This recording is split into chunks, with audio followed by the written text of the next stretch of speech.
What up? All rights reserved. All rights reserved. I'm going to play a little music to catch the vibe. See if you can feel the vibe. This is the group called Tunnel. I mean, Crumb. Crumb. I really like Crumb a lot. And this is the mood I'm in at this moment. So I'm just going to play this for a few minutes. Hope you like it.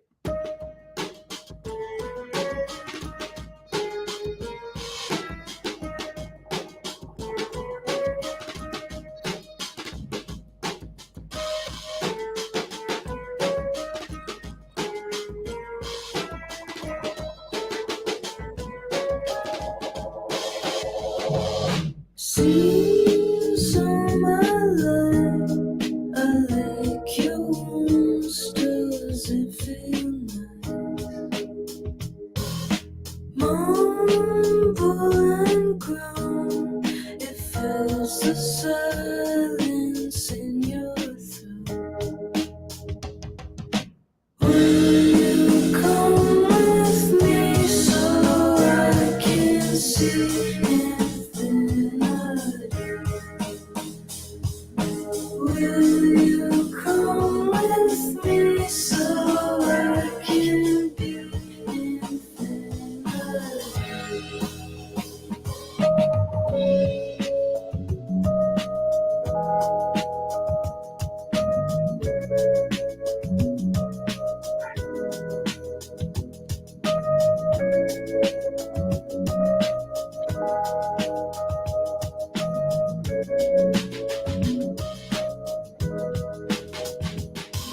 Stuck on a path, our hips conjoin so we can't look back. Mumble and moan, it fills the silence in my throat. You step over the curtain into a garden, falling a tunnel underwater. Crosses my mind, hope you recover all that you had. But nobody can hear you unless you let them. Yeah, nobody can hear you unless you let them.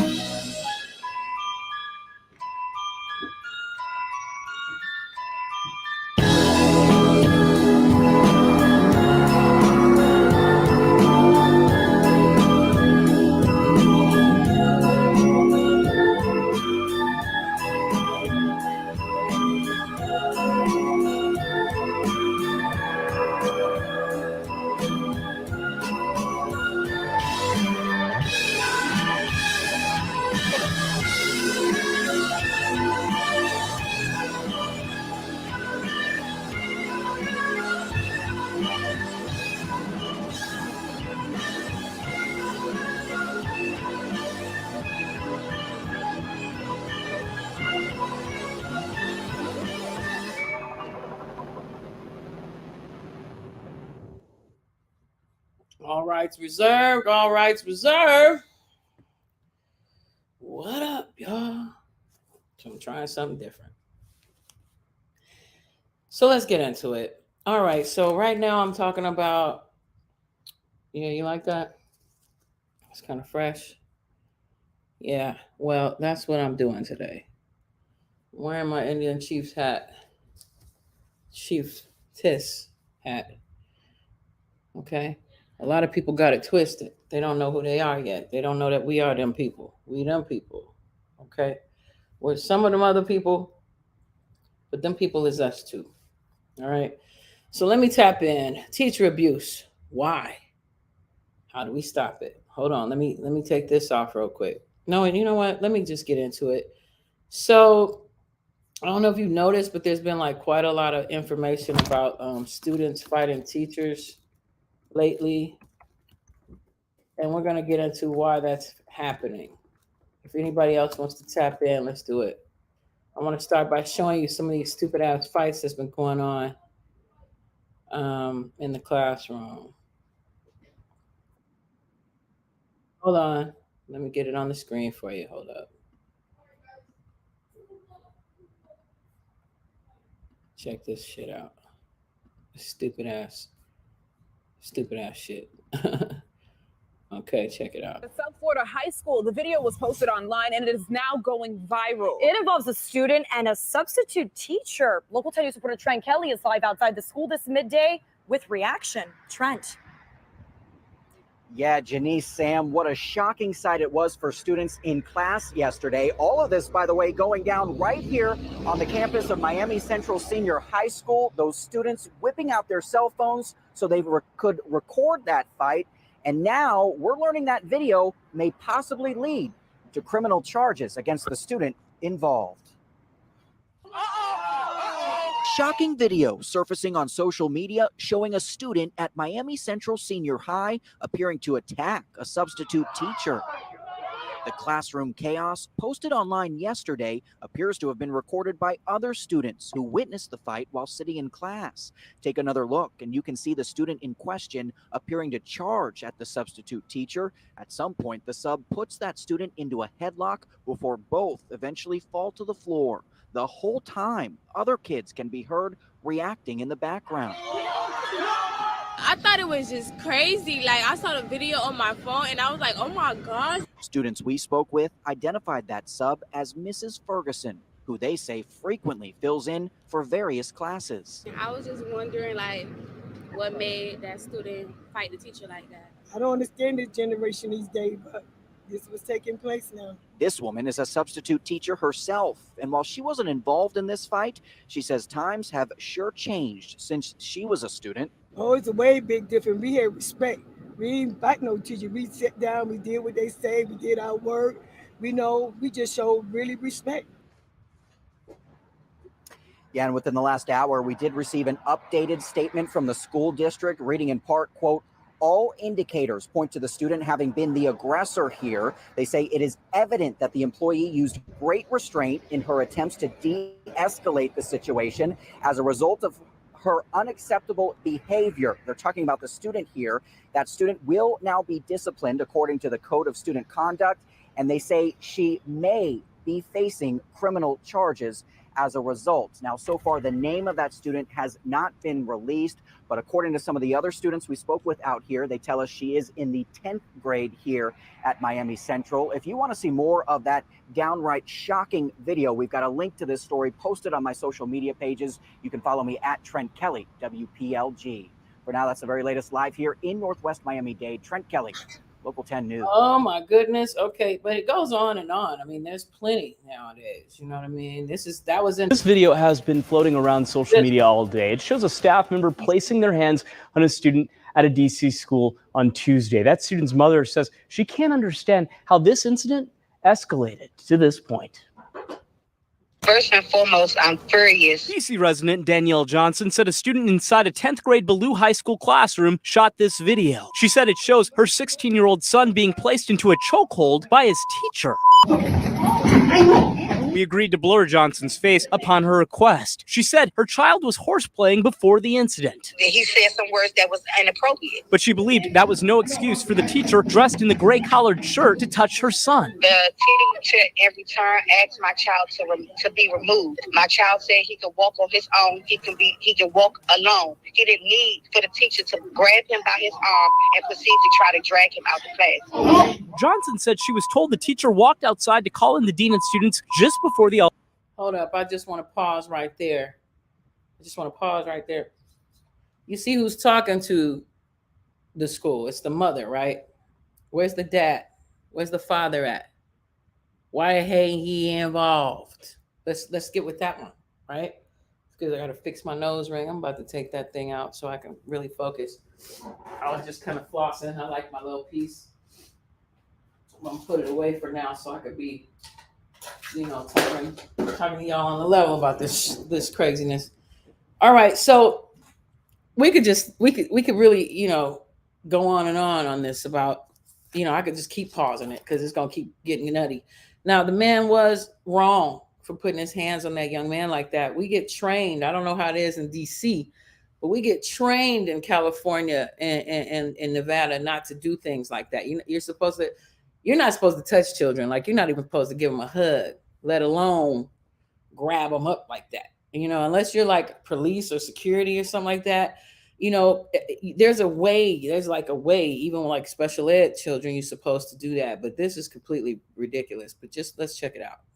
Altercation, but the teacher, for some reason, returned. Why did you go back in to escalate more and more and more and more? Johnson added after the incident, communication between her and the school was non-existent. I couldn't get to my child. I had to wait at least 20 minutes before I even known if my child was okay. We reached out to DC Public Schools for comment on the video. The school system acknowledged an interaction between a staff member and student took place, and that the staff member's conduct did not meet DCPS standards. DCPS also said it reported the incident to its appropriate departments for further investigation, but it will not discuss personnel matters. And all that they told me was he was suspended.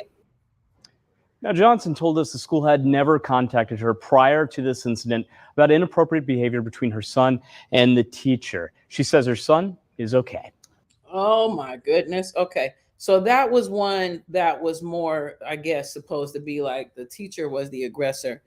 But the part that they're not talking about is the behavior of the student before it even got to that point. Okay, but yeah, I'm gonna just show you a few more, and then we're gonna have a conversation about this ridiculously. Where is this one? Where's this? It's all over the country. And here tonight at 11 o'clock, a 16-year-old is under arrest after a fight breaks out with a teacher at Iroquois High School. Hello, everyone, and thanks for joining us. I'm Doug Proffitt. This student is charged with third-degree assault tonight, and all of this was captured on video. Jessie Cohen's been following the story today. She's live from outside the high school. And Jessie, you talked to the Jefferson County Teachers Union tonight. What do they say about this violence in the classroom? I did, Doug, and the treasurer of the group says it isn't easy to hear about what happened just behind these doors of Iroquois High School just yesterday. It was only a few hours ago that law enforcement showed up to this high school to arrest that 16-year-old boy. And tonight, one man with JCTA tells me that this could be the effect of not having SROs in the buildings any longer.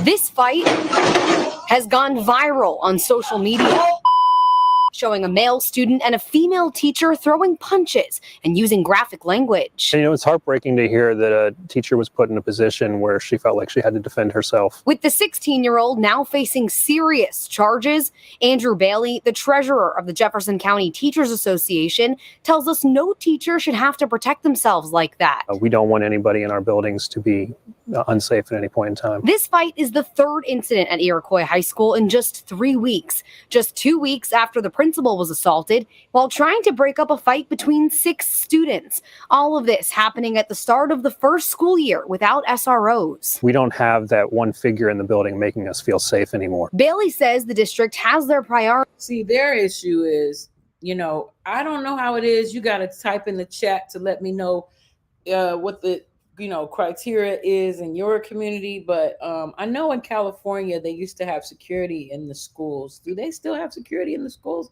In Los Angeles in particular? In Las Vegas, no, they don't tend to have security in the schools like that out in Las Vegas. Let's keep going. This isn't Kentucky, y'all. Straight. One thing, JCPS has made it very clear that their number one priority for students is safety. But he explains there is okay, I think I've seen enough of that. All right. So again, have you guys been hearing about this? And if you have, what have you been thinking? And have your children, or do you know of anybody whose children have been a part of these type of experiences? And by experiences, I'm talking about, I've seen both. Okay. Like when I worked elementary, I didn't like how I've heard some of the teachers talk to the children. And if I could be particular, I could say the black children, white female teacher, right? I could go into that because that's what I saw. You know what I'm saying?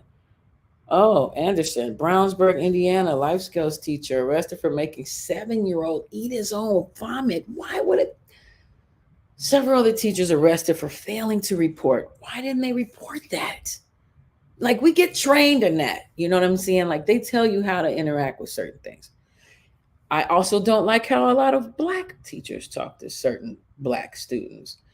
I'm going to give personal examples in just a minute because listen, this is how I'm promoting my argument, right? So I'm going to make my claim and then I'm going to give reasons. And then I'm going to cite evidence, which are these videos. And then we're going to have a rebuttal in which I discuss the opposing sides of the thing. And all together, I hopefully will have made sense. But I love interaction. So thank you, Anderson. I hope more of you tap in. You can actually, I'm going to put the link in the chat as well. So when you feel froggy, you can leap. I know, okay, I haven't even gotten into my personal experiences in this situation, but we'll get to that. I just wanted to do some Jerry Springer style and show y'all some fights real quick. It's crazy. I swear to God, it's really quite entertaining. Let's quit playing. All right, so I want to show this a little bit, not too much, but just a little bit. Reporting live. Thanks, Chelsea. Rocky Mount police say they're investigating now a fight involving a student and a substitute teacher at Rocky Mount High School. A profanity-laced video has surfaced and shared online multiple times. It shows the pair arguing over a cell phone and then everything turning physical. Take a look. Why does the rules not apply to everybody else? That's my phone. No, you did not keep nobody else's phone. And you finna give me my don't touch me. That's not my phone. Situation continues to escalate, obviously, to this moment. Both the student and the substitute teacher swinging at each other. Within seconds, the student is on the ground, restrained by the sub, disturbing all the way around. It is important to point out we do not know what happened before the recording started or how that incident ultimately ended. Police identified the substitute teacher as Xavier Steele. Nash County Public School System is telling us that she has worked with them since 2021. The student. Okay, enough of that. So check this out, though. That is the most current situation. And have you noticed the pattern? Substitute teacher, 16-year-old, 15-year-old, phones. Most of these fights are about phones. Phones that your children are not supposed to have in the classroom at all. However, they've decided to ignore that rule. And so all of the students, most of the time, have their phones out. They're addicted. Now, of course, I don't have elementary age students anymore. I don't have middle school anymore. Middle school is the absolute worst. I love my middle school crazies, but it's very challenging teaching them, especially now. And it's gotten harder every year. Every year since 2017, it's gotten harder and harder every year to teach. Yes, your little babies that you don't want to believe are assholes sometimes. So that's what's up. And let's just keep going. I'm going to show you. And I'll get into that. I love kids. I adore children. And I'm usually the most popular teacher in school all the time, like every school I've ever worked at, okay? But I am using that terminology for the ones that are the disruptors, the ones who like to bully teachers, the ones who like to cuss at teachers, the ones who like to lie on teachers, the ones who are completely disrespectful and continuously rude every day. They start fights with the other children because they have challenges. And instead of the administration putting them in a different classroom, they have the special ed kids mixed in with the gen ed kids.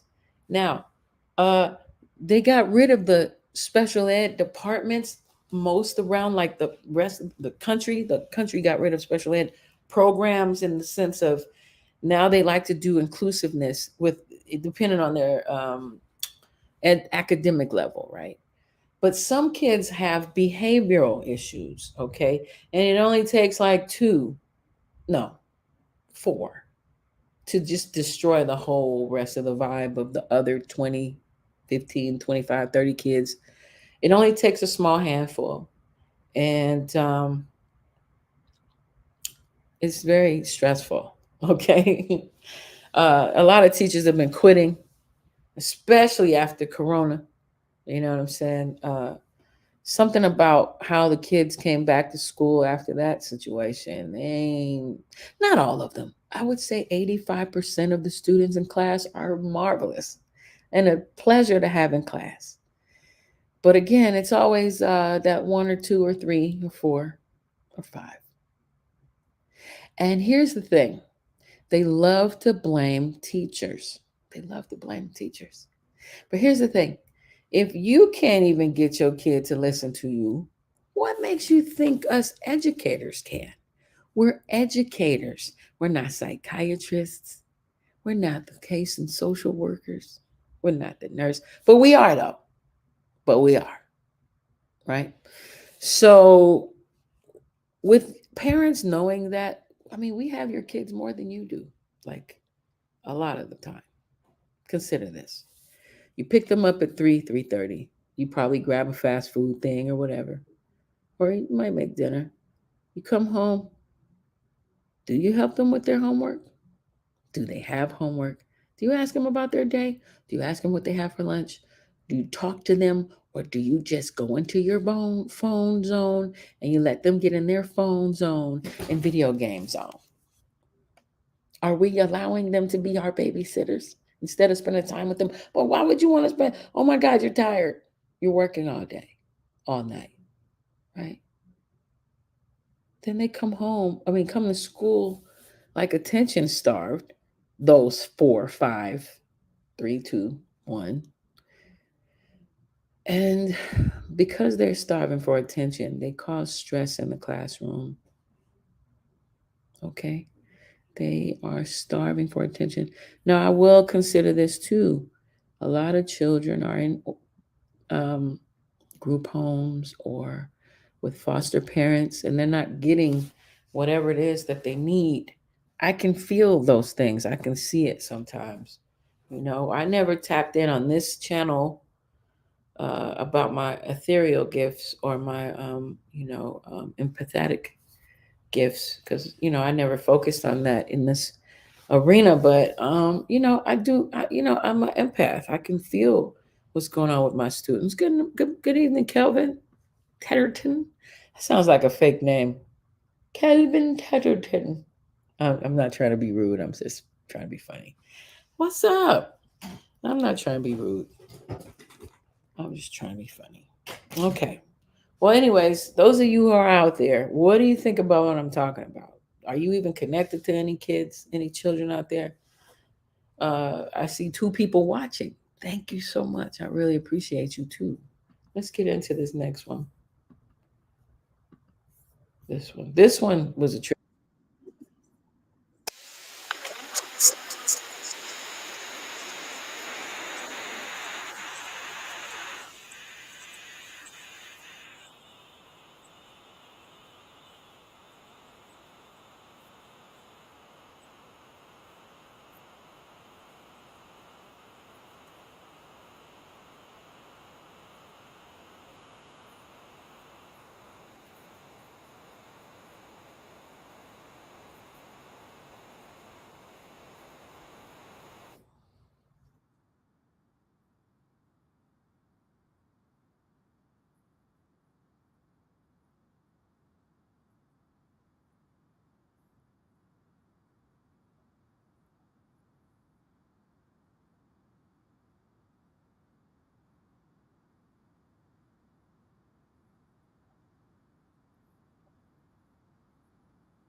Wait, I just want to go back to that right quick because this is the type of passion and compassion real teachers have for children, and those type of people, those are gems. Okay, she said she'd still teach. She said she'd still, you know, deal with certain things. Let me rewind.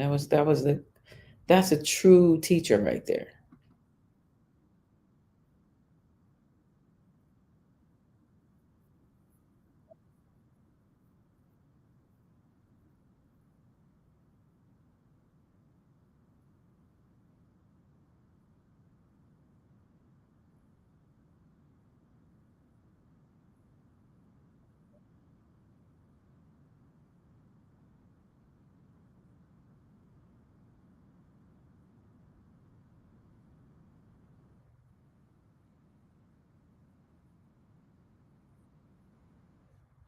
That's a classic teacher.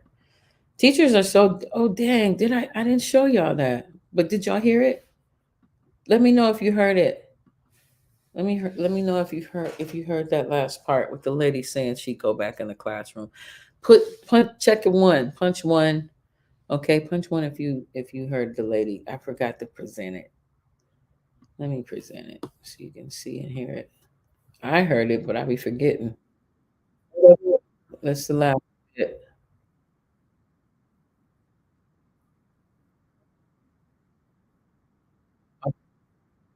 Here we go. Hold up. It still didn't present. Let me fix that. Let's do it. This was in Georgia. Students. Can you ever see yourself stepping foot into a classroom as a teacher ever again? Yes. You know, that situation was an isolated situation. She says after the video went viral, people from around the world reached out to her to express their support. People who don't know me have reached out to me, have helped me, are praying for me, supporting. That kind of treatment, that holds you up when you fall. You got angels on your side. I'm telling you, I don't take any of it for granted. Now, Turner tells me if she could go back to teaching tomorrow, she would. Now to that's the dedicated teachers. Those are real teachers, like the ones I remember from school. Do y'all remember those kind of teachers, those dedicated teachers? Okay, so have you noticed what age these particular children are? Story after story after story. You notice that? Why do you think that is? Why do you think they're 15, 16 in particular? Why that particular age? Come on, give me something, y'all. Come on, hit in the chat. Let me hear something. Why do you think? Or you can click on the link and comment. You can come on and give your opinion. You don't have to show your face if you don't want to. But, it'd be good to hear from some people out there. What do you think? Okay, well, since you guys are still waiting to share, I'm going to share some more of these crazy ass fights. Check this one out. Now to a brawl breaking out at a South Florida high school. The video was posted online and it is now going viral. It involves a student and a substitute teacher. Local 10 News reporter Trent Kelly is live outside the school this midday with reaction. Trent. Yeah, Janice, Sam, what a shocking sight it was for students in class yesterday. All of this, by the way, going down right here on the campus of Miami Central Senior High School. Those students whipping out their cell phones so they could record that fight. And now we're learning that video may possibly lead to criminal charges against the student involved. Shocking video surfacing on social media showing a student at Miami Central Senior High appearing to attack a substitute teacher. The classroom chaos posted online yesterday appears to have been recorded by other students who witnessed the fight while sitting in class. Take another look and you can see the student in question appearing to charge at the substitute teacher. At some point, the sub puts that student into a headlock before both eventually fall to the floor. The whole time, other kids can be heard reacting in the background. I thought it was just crazy. Like, I saw the video on my phone and I was like, oh my gosh. Students we spoke with identified that sub as Mrs. Ferguson, who they say frequently fills in for various classes. I was just wondering, like, what made that student fight the teacher like that. I don't understand this generation these days, but this was taking place now. This woman is a substitute teacher herself, and while she wasn't involved in this fight, she says times have sure changed since she was a student. Oh, it's a way big different. We had respect. We didn't fight no teacher. We sat down, we did what they say, we did our work. We we just showed really respect. She don't even look like she did that. She don't even look like it. Quit lying, girl. Let's move on. And on and on and on. She cut the cable with Verizon Home Internet. And no, we ain't promoting you. You know. How y'all doing out there? What's up, y'all? What do y'all think about these videos? I want you to see what's going on in some of these classrooms, and I want you to check out the pattern. Check out the pattern, y'all. Video went viral showing him slamming a student to the ground and shoving him out of the classroom. And now police are investigating the incident with the possibility of charges being filed. ABC 7 News senior education reporter Leanne Melendez has the details. I'm playing with a student. I'm not playing. The video shows the substitute teacher exchanging words with the student before grabbing and slamming him on the ground as other students watched in disbelief. The teacher then forces the student out of the classroom. According to the West Contra Costa Unified School District, prior to the incident, the student had made a racial slur. There is no justifying it, but I just think he could have taken better precautions, like calling the principal or some authority.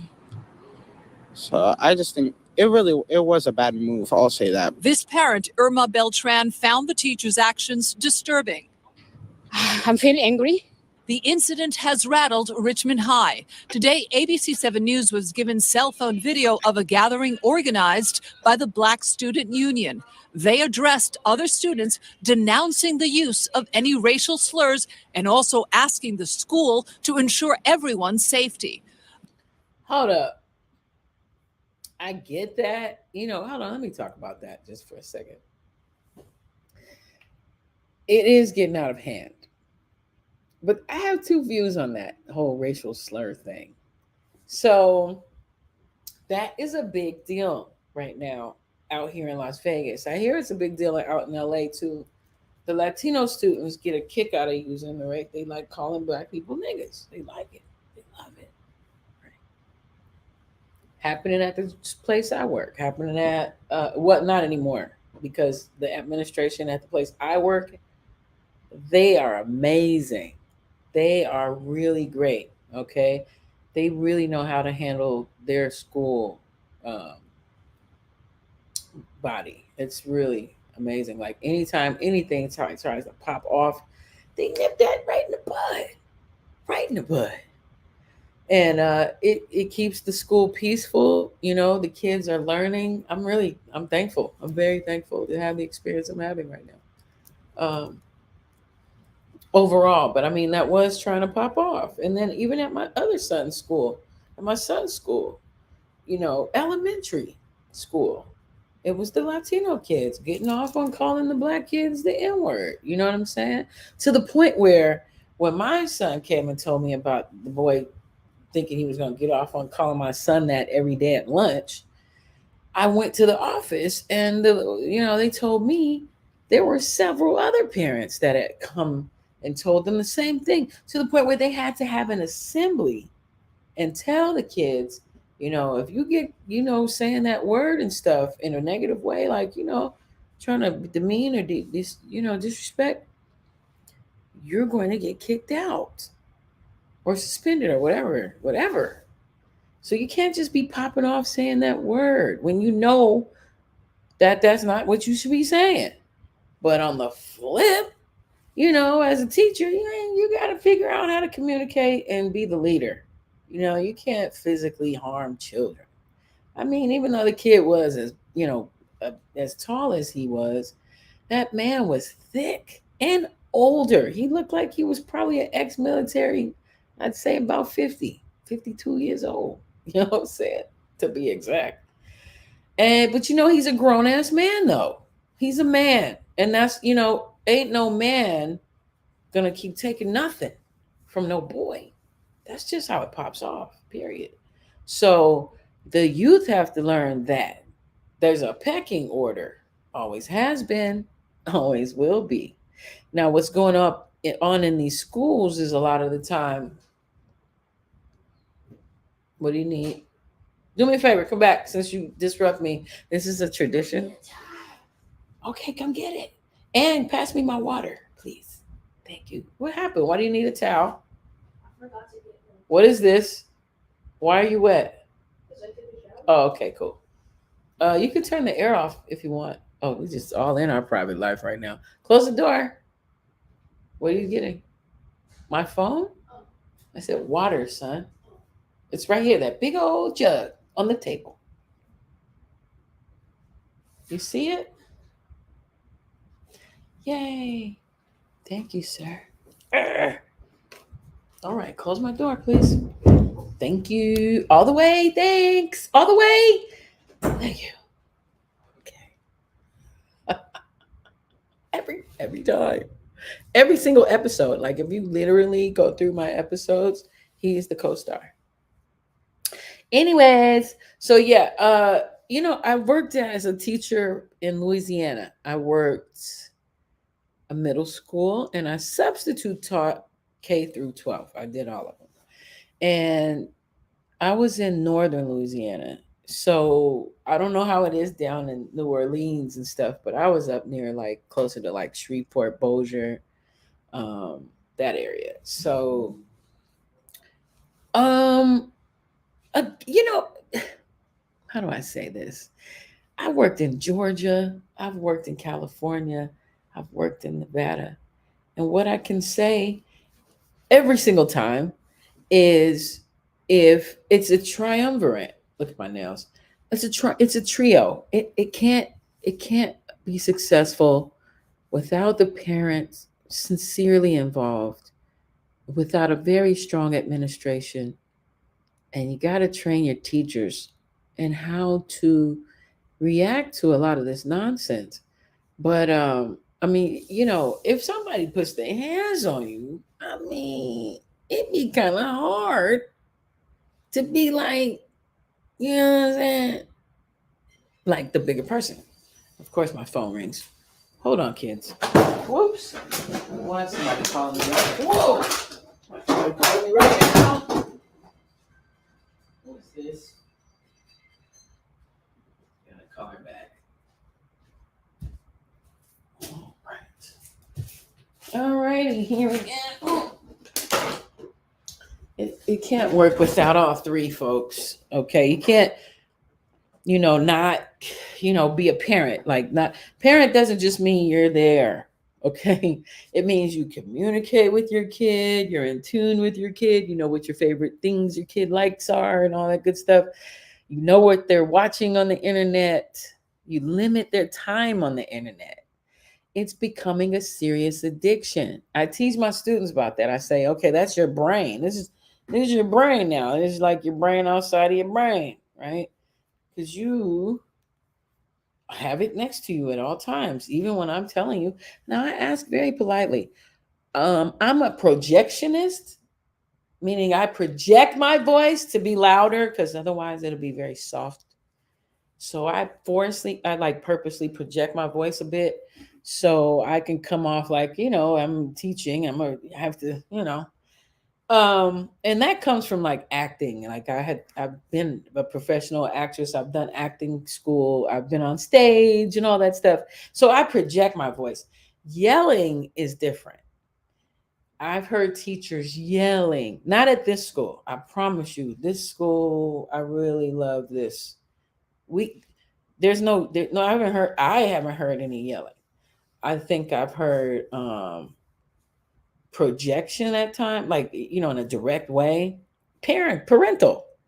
But I haven't heard that other stuff at this school. But at other schools, yes, I've heard people yell at children. And I always feel like you should live by the phrase, uh, give them back better than you got them. Right? I learned that. Give them back better than you got them. Give them back better than you got them, you know? So, you know, I treat children how I would want people to treat my children. And that's always how I've been. I've been like that since I was a little bitty kid. When we lived next door to this kid named Gentry when I was little. This was in the projects in Cicero, Illinois. Woo, woo, woo. Chicago, right? And LeClaire Courts. And there was this boy, he lived next door, and his name was Gentry. And he had cerebral palsy.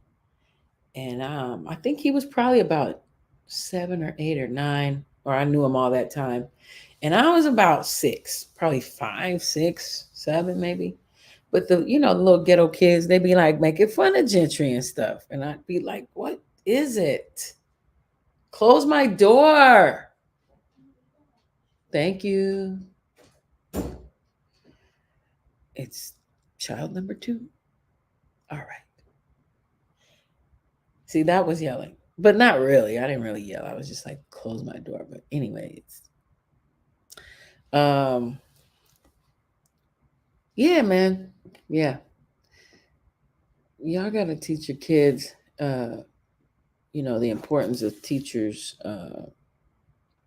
and how important it is to be respectful. And then there are teachers who are racists, and there are teachers who are sexist. Let me give examples. There was a teacher my son had when he was in elementary school, and she was very pro women, pro female, for pro girls, and she treated the boys differently in class. I noticed that, right? And there became a gang out of this pro girl classroom. Like these girls, because I was wondering what was going on in the classroom, right? So I sacrificed my lunch for about 2 months just to sit in the lunchroom and hang out with the kids. And I mean, I'd eat my lunch or whatever, but hang out with them and see what was going on. Well, I saw that this little gang of girls were walking, cut in front of all the other kids. This is second graders. Walk in front of the other kids, cut kids in class, take food off people's trays, cut in line, aggress other kids. I couldn't believe it. So they were doing that to my son. There was a girl named Queen. She was like one of the main ones. She was like, hi, Miss Galbert. She sounded like she drank gin every day. Second grade. But they were bullies on the block. And so when I had them in my reading class, I was trying to teach them to have better behavior. I was very good with them, but it took discipline. And, they didn't like having discipline, like being able to be told no, or have a seat, or you have to stay quiet. You can't talk. Or if you keep talking, like I'm very nice, but when you get me to that point where I'm like, you know what? I make you write. Oh, yes. You're going to write a lot. You get on my nerves, boy. You're going to write. Oh, yes. Or you're going to do some timetables. Mm-hmm. You're going to miss your recess. Oh, yes. But, yeah. And then, so one of the kids lied on me, said I called her a B word. I would never. But she told her grandmother that, and her grandmother told one of my another teacher who taught another class, and so she told everybody in school, child, and they was all looking at me like, And I was like, are you kidding me? I'm an honorable person. People in my community know I would never do anything like that. Y'all just don't know me. That's all. I don't know y'all. Y'all don't know me. I would never do that. The kid is lying. She's lying. She's just mad because I was trying to teach them to behave better. That's it. And they really was like acting funny with me, right? Until one day my trunk hit me in my head and I fell to the ground and I had to go to the hospital. I had a concussion, and the grandmother was in the parking lot at that moment, and she saw me and she got me help or whatever. And she told me the next day that her granddaughter told her the truth. and said that I did not call her the B word, which I would never. But yeah. Kids be lying too, okay? Sometimes. I know people don't like to believe that. Don't you better not say nothing about my child. I used to be like that. I was a little bit like that at first.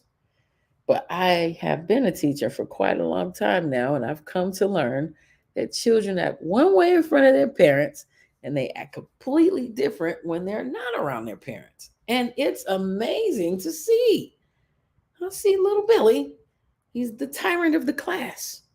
But when his mama's sitting right there, he's like, yes, oh yeah.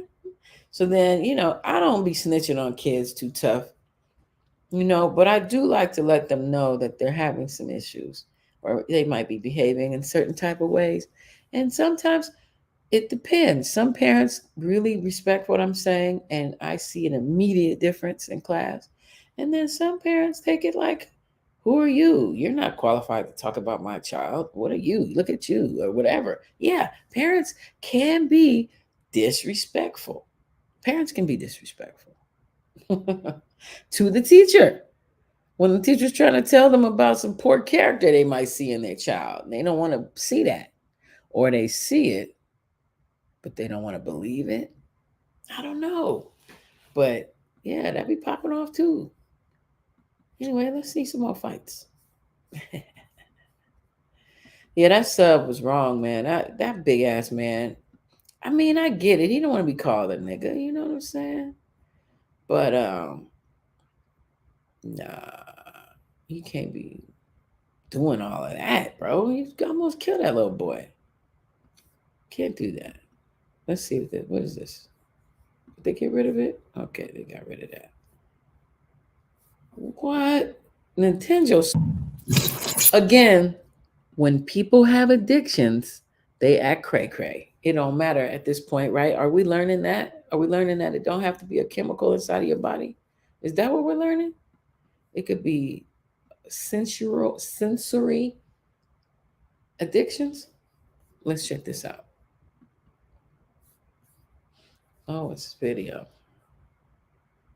Oh,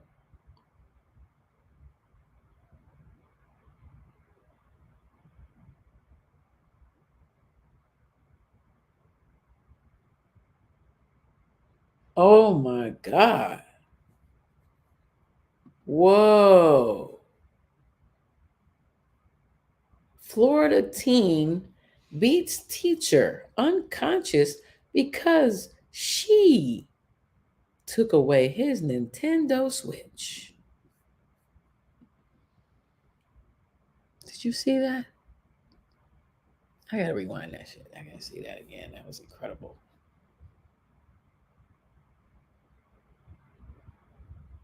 Woo.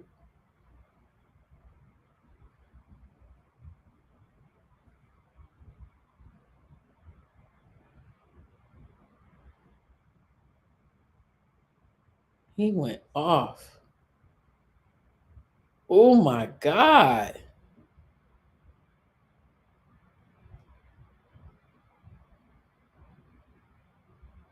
Did he go back again? Hold up. What?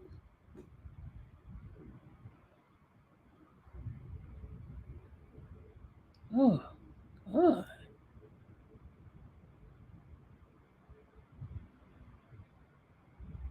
Did he kill her?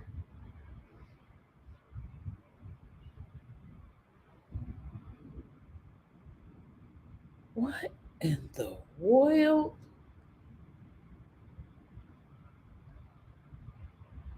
Oh, he flopped her like a pancake. That is tragic. Why he calm? He looked like he all calm right there. That one in the pink polka dot, she mind her business. Look at this.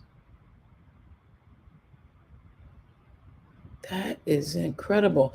Audience, for those who are hearing me, This boy was a big old football player looking dude, and he just was kicking and stomping. He put his heel in the spine of that woman several times, punched her in the head many times, punched her in the ribs multiple times. He flipped her onto the carpet. She got carpet burn on her face, I'm sure, because she slid on that carpet. Is she moving after all of that?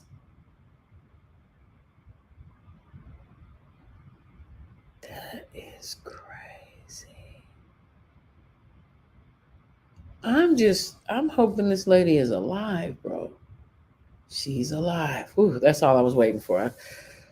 Oh, she can move after that? Oh my goodness. Oh my goodness. That's probably one of the worst fights I've ever seen in my life, aside from television. She actually got up. Is he trying to go to?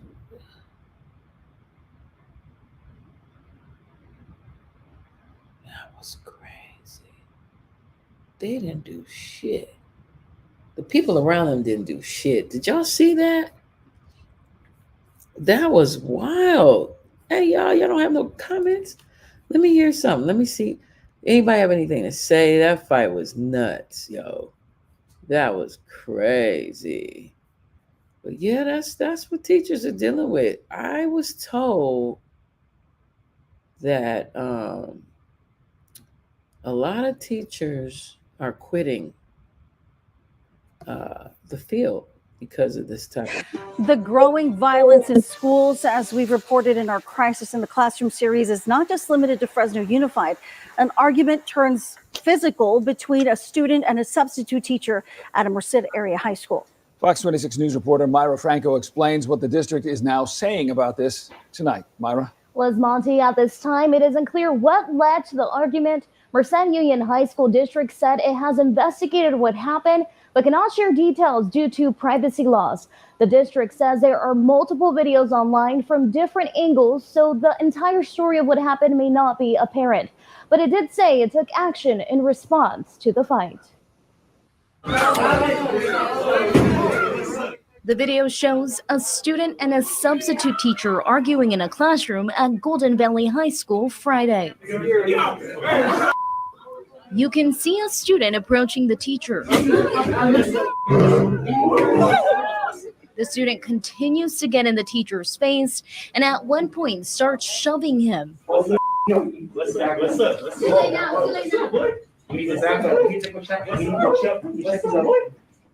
The teacher then throws a clipboard at the student, and it escalates to the student throwing punches at the teacher.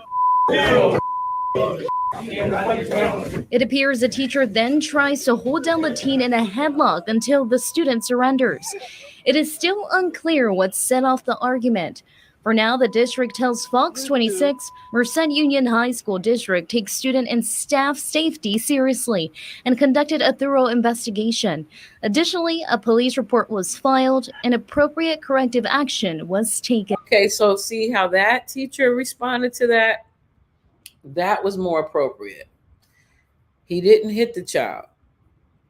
He defended himself, like he protected himself. He grabbed the kid to get him to stop hitting, but he did not aggress the child. That's supposed to be kind of like more, you have the right to defend yourself.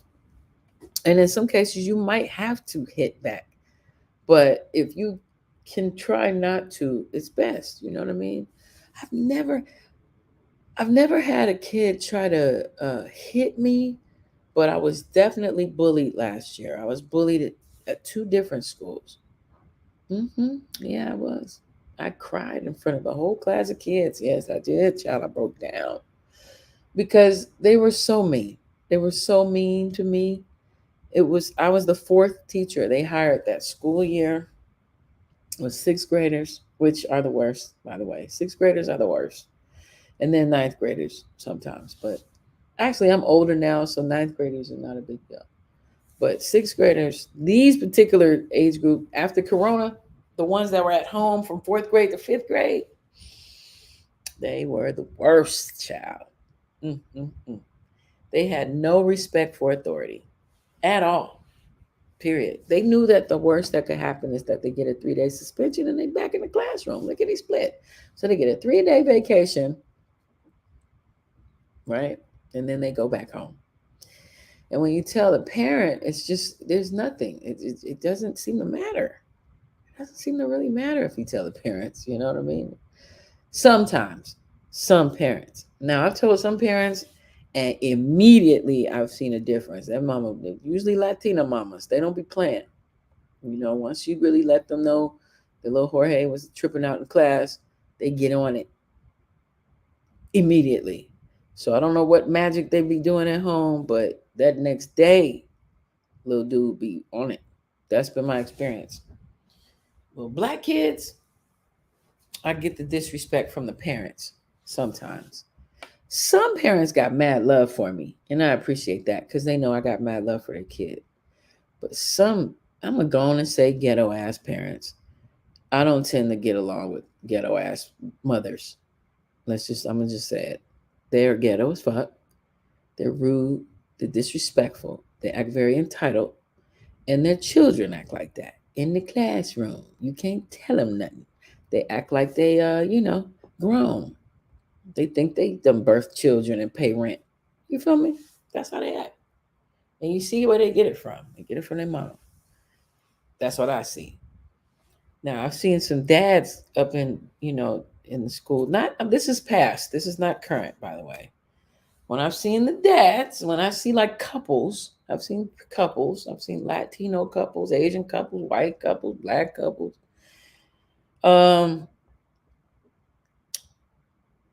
Depending on the relationship of the parent, I definitely see a difference. Okay. I remember I told the dad about his son bullying me. I mean, this kid was like, my teeth were yellow. He was like, ain't your husband a famous? How come your teeth so yellow and your breath stink or whatever he said? He was out of complete line, child. I was called a bitch by this other student. These are 6th graders. Okay. Yeah. The one that called me a bitch, to be fair, the next day he did apologize. Because I know he didn't mean it. He just was following the lead of the children around him. There was the 5 children in this particular class that destroyed the whole vibe of the whole rest of the class. But the other 85%, I'm telling you, the other kids were cool. But it's that 5 that causes the stress for teachers, and it's hard to teach when they're disrupting the class. And that's really the complaint of pretty much all teachers about the disruptive ones that parents don't seem to have control over either. So, or they're in foster care. So what do you do with that? Because there's a lot of kids in foster care. Their behavior sucks. Sometimes. Some kids. What can we do about that? What can we do about that? Again, I'll say it's the triumvirate. I got to really do my nails, man. But anyways, you know what? I'm going to do my nails right now. Why not? Where's my nail polish? All right. Yeah, it's them 3s. You know what I'm saying? The parent has to be involved. Parents have to be involved. You need a strong administration. And what do I mean by that? I mean, you have to have a principal who is kind, but, firm. Or you can have the super kind principal that handles the business, but have a very pit bull in a skirt assistant principal. Like assistant principal is the one that really usually kind of is the disciplinarian. They used to call that the dean, but they got rid of deans. So it's the assistant principal. You get you a strong assistant principal who is sweet and kind. But if you do too much, they got you. You winning. You winning. You're not gonna have You're not gonna have school problems. Here's what I've noticed. Now I've been a full-time teacher off and on since 1997. I'm OG. I'm OG up in here. I've been off and on full-time since 97. I've taught all grades. I've taught all grades on purpose because I thought I might want to open a school one day. And I want to have been able to say that I've had that experience. So I've taught all kinds of different. You know what? That's not true. I have never taught fourth grade. And I've never taught, yeah, that's probably it, fourth grade. But I've taught fifth grade, I've taught third grade, I don't like teaching second grade. I never been to second grade. Like me personally, I've never gone to second grade. Like I went from first grade to third grade. So when I substitute taught second grade, I was like, you guys are interesting. I don't really understand this particular academic level, seventh grade. But I've taught first grade and kindergarten. Right. Third grade was one of my favorite grades to teach. I really enjoyed teaching third grade. Fifth graders were super cool. That's right before they hit the for real puberty. They're still kind of like kids, but they're big enough to get some jokes. You know what I'm saying? And they tend to have developed some type of personality by fifth grade. They're pretty cool. Sixth grade is horrible. Seventh grade can be cool. Eighth grade, they start smelling themselves. They can be challenging. You have to be very quick witted and have a strong backbone to teach eighth graders. Ninth grade, it depends on the school, but they can be like the sixth graders. They're the new kids, and they're really annoying. Keeping it real. And 10th grade is great. I love teaching 10th grade. 10th grade is awesome. They're like 15. That's usually the age a lot of teachers have problems with kids, but I don't. I like them. I like teaching 15, 16-year-old kids. They're fun, you know. I'm like that auntie. Everybody needs that auntie that they can kind of, relate to, because at that age they really are annoying to their parents. Like they're trying to, they smell themselves. They smell they pee. You know what I mean? They smell them. That's an old saying. That means like, they think they kind of grown and they think they know more than you and all that. So they respect me because they don't know me. And then I'm teaching them a lot of information. You know what I mean? And I've had I still do currently have this one little 10th grader. He likes to, every time I do something with my hair, he has to make a negative comment about it, right? But like one time he told me, your hair looks like Chucky's hair. I was like, God, I swear to God. Chucky? I mean, it goes on.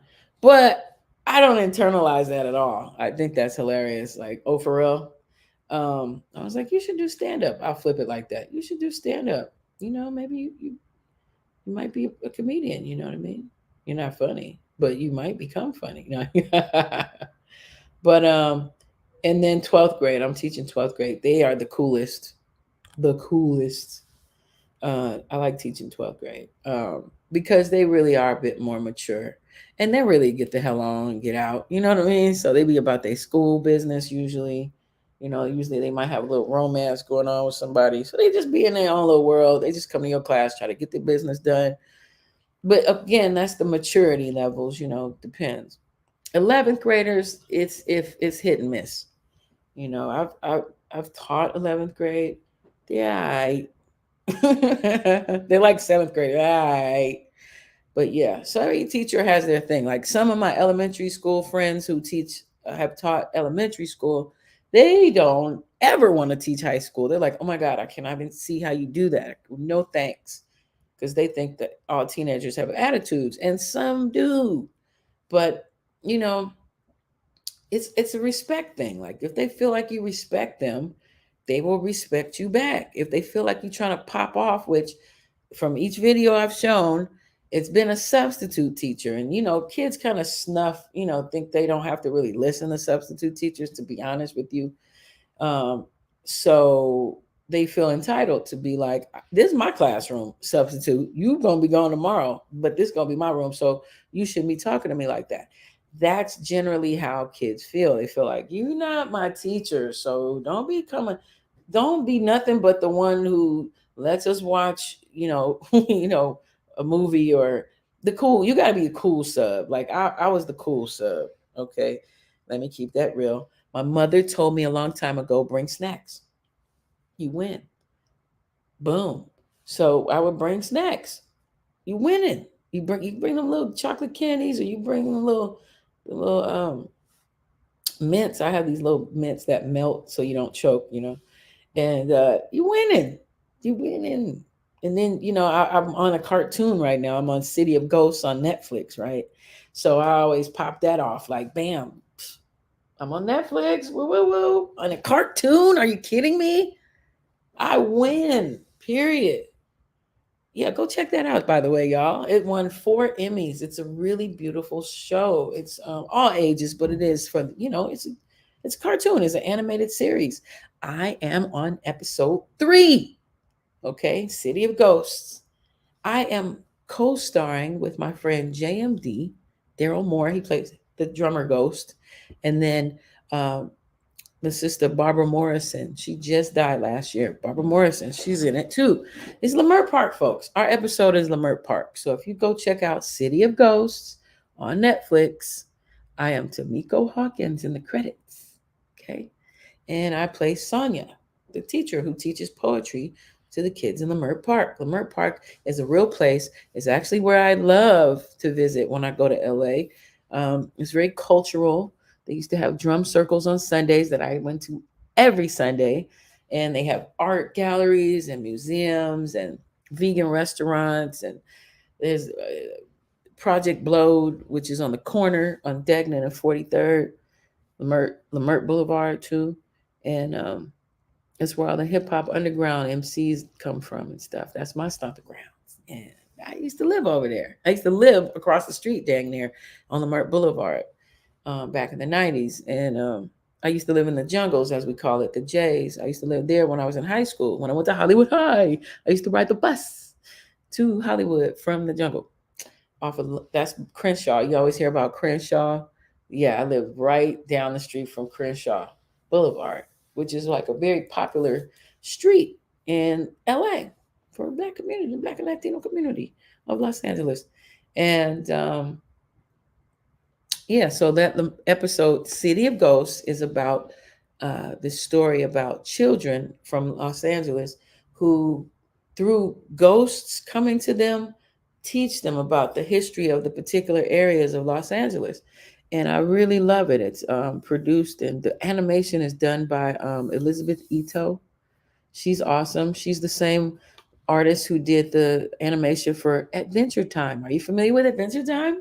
One of the most amazing animated shows on television. And she also did, she did Adventure Time and Steven Universe. Y'all ever heard of that one? She does the animation. She created those characters. Isn't that awesome? And I worked with her. And she's dope. She won 4 Emmys. She didn't think she was winning anything. And a Peabody Award. And I'm a part of that. So I'm very honored. They really were kind to me too. And I really appreciate that opportunity. They flew me to Netflix, y'all. That was amazing. And then I didn't even know Netflix was like a real place. I mean, I don't know what I thought Netflix was. Netflix just sounds like this thing, right? But Netflix is actually this place. And I was there, okay? And I ate all the food. It was my birthday too. Look how the divine creator loves me. We recorded on my birthday, and they took me out to dinner after we recorded, and they sang happy birthday to me on set, and they baked me cake. The people there, the production, they baked me a cake, and that was dope. And happy birthday to Miko. That was really cool. And then one of the producers, Joanne Chin, she took me to a Thai food place. I told her I love Thai food. So she took me to this Thai food restaurant. That was really, really dope. And that's like really cool, And what else am I saying? So I win when I present that in class, so I got a little bit of, Plus I record music. I'm an MC. I do hip hop. I play music in class, so I keep the vibe. And I don't be trying to take their damn phone. That ain't my place. No, if I'm the sub, no, I'm not doing that. That's stupid. Stop doing that, substitute teachers. Don't take the goddamn phones. You're just the sub. Not like you're just a sub. Come on, I did it for years too. But what I mean is, you're not their teacher, like for real, for real. You're just there for the day or two. Let them do them a little bit. Give them a breather. Give them a breather. You'll win. You'll win doing that. And that'll help with some of that. And I know some of you guys might think, well, you're letting them break the rules, and that's letting them have their way. And I'm just really going to tell you, you need to pick your battles. Do you want a successful day, or do you want a power tripping day? All right. I am a Pisces moon. We are passive aggressive like a motherfucker. So we ain't never trying to be aggressive like that. You know what I'm saying? I'll tell you, I'll ask you. I'll be like, hey, now you know the rules. You ain't supposed to have your phone. But I'm not trying to get into it with you like that. So do you. And then I could write it up. You know what I mean? Like some teachers write it up. And they don't say nothing. They just write it up and call the parents and all that. And then you got to think, is it that deep? You ain't getting paid that much as a sub to be doing all that. They don't pay that much. They really don't. It don't matter where you at. Look, California, Chicago, New York, they don't pay subs that much. So knock it off with that whole power trip bullshit. Just go there, chill, get to know the kids, a little bit, say what's up, teach, do the lesson plan that was set forth for you to do. And if the kids don't do their work, then just put a 0 in the book. That's all. And if you ain't even putting grades in, I mean, really, what are you doing? You're doing too much. But I will say, parents, you guys really have to discipline your children about these phones. It's becoming a problem at this point, man. It really is a problem. I get it. At one point, I remember when you couldn't even have a phone till you was like 16. Remember that? Remember that? Now, my son is 11. He has a phone. Elementary age school children have phones now. Now, I don't think elementary school teachers allow kids to have their phones out. And of course, because there's school shootings all the goddamn time, you kind of do want to be able to communicate with your kid. I get that. But it should be in their backpack. You know what I mean? It shouldn't be on the desk. And kids tend to take advantage of substitute teachers. And again, that goes into administration, the principal, assistant principal, and them. They need to teach or, have assemblies and really, really talk to their students about respect. Hey, respect substitute teachers. Respect them. Respect your counselor. Respect your teacher. Be respectful to your fellow students. Now, they say that, but they have to show that. So that's again why I really like the school. Look at these nails now. Bam, bam, bam, bam, bam. Whenever something start trying to pop off, they nip it in the bud. And what do I mean by that? Well, a lot of schools don't kick kids out because I guess they don't want to lose the population and they want to lose the money, whatever. But literally, if you trip at this school, they put you online. Period. You go online. Bye. You ain't got to come here no more physically. You can just come here online. Problem solved. Let you be your parents' burden. All right. Because you can't keep coming to school fighting and starting fights with kids and teachers. It just be them certain ones. It don't be the whole school. It don't be every kid. Most kids are polite and respectful and considerate. I have had no problems this school year. And that's because we have a strong administration that actually respects their teachers. They really do. And it helps that it's an intra family thing. Like there's parents that work there, there's students, kids, like children of the people. Everybody's people is related. So that helps. You know what I mean? Having a family-based, family-oriented type of school, it really does help. They call it nepotism, but it works. All right. So, okay, let's watch some more. I actually want to show you guys this thing from Lovely T as well. I love me some Lovely T. She's always on point with her information.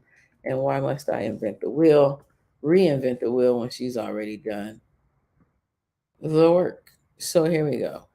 This part I wanted to show. Hold up. All right, let me put it on the screen.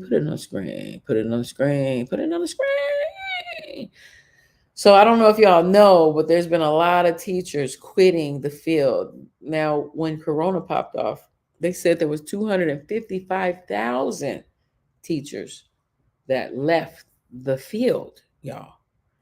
I tried to leave the field last year, but I got reeled back in. So anyway, let me show y'all this.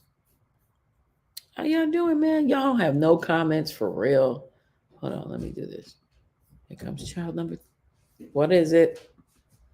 Okay. Bill, wait. Since you all up in my Bill. Excuse me, you don't need to hear this.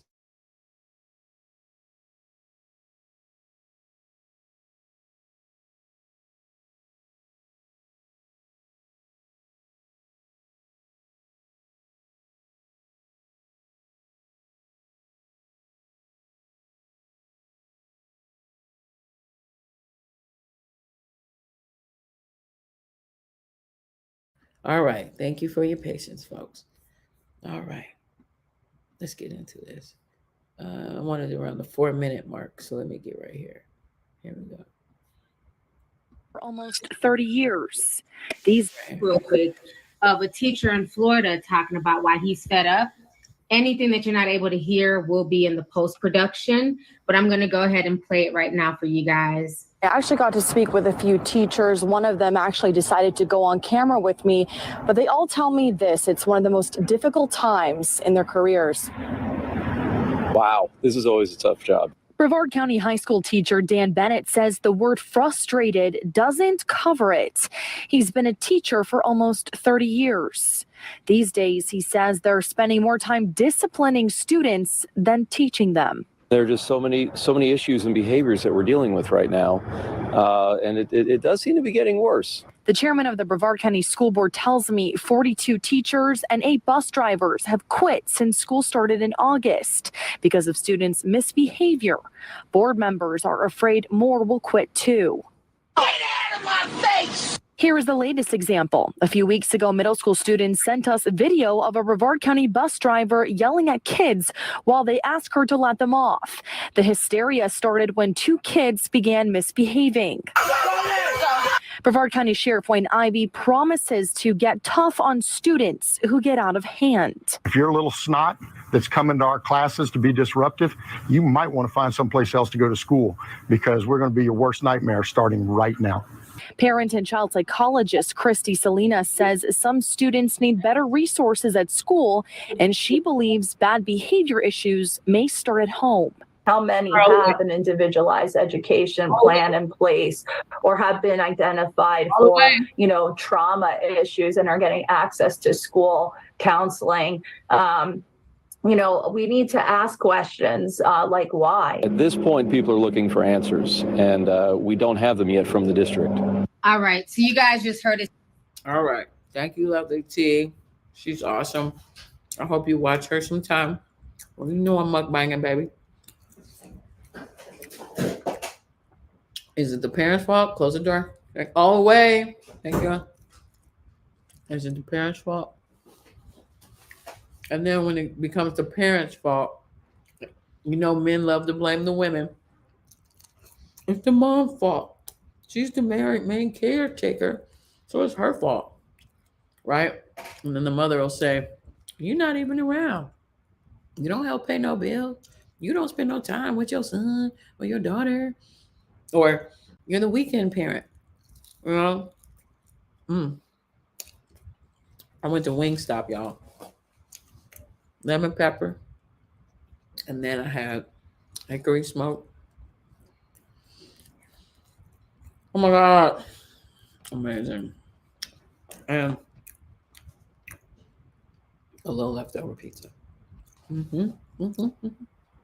Let's get back to the show, shall we? All right. What do y'all think, though? Whose fault is it? Is it anybody's fault? Or are these kids just basically grown? And we keep calling them kids, but they're not really kids.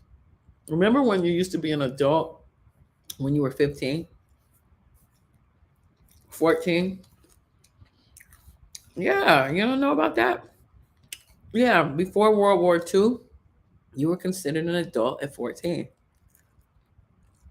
You tell me you ain't got the grandma who got married at 14 to a 22-year-old. You don't know about that? Yeah, I was pretty normal back then. People was grown, but in school. But they're not really grown, they're immature. But they still, see what's happening. Houston area teacher under investigation after seen using physical force with student. Is this the same one?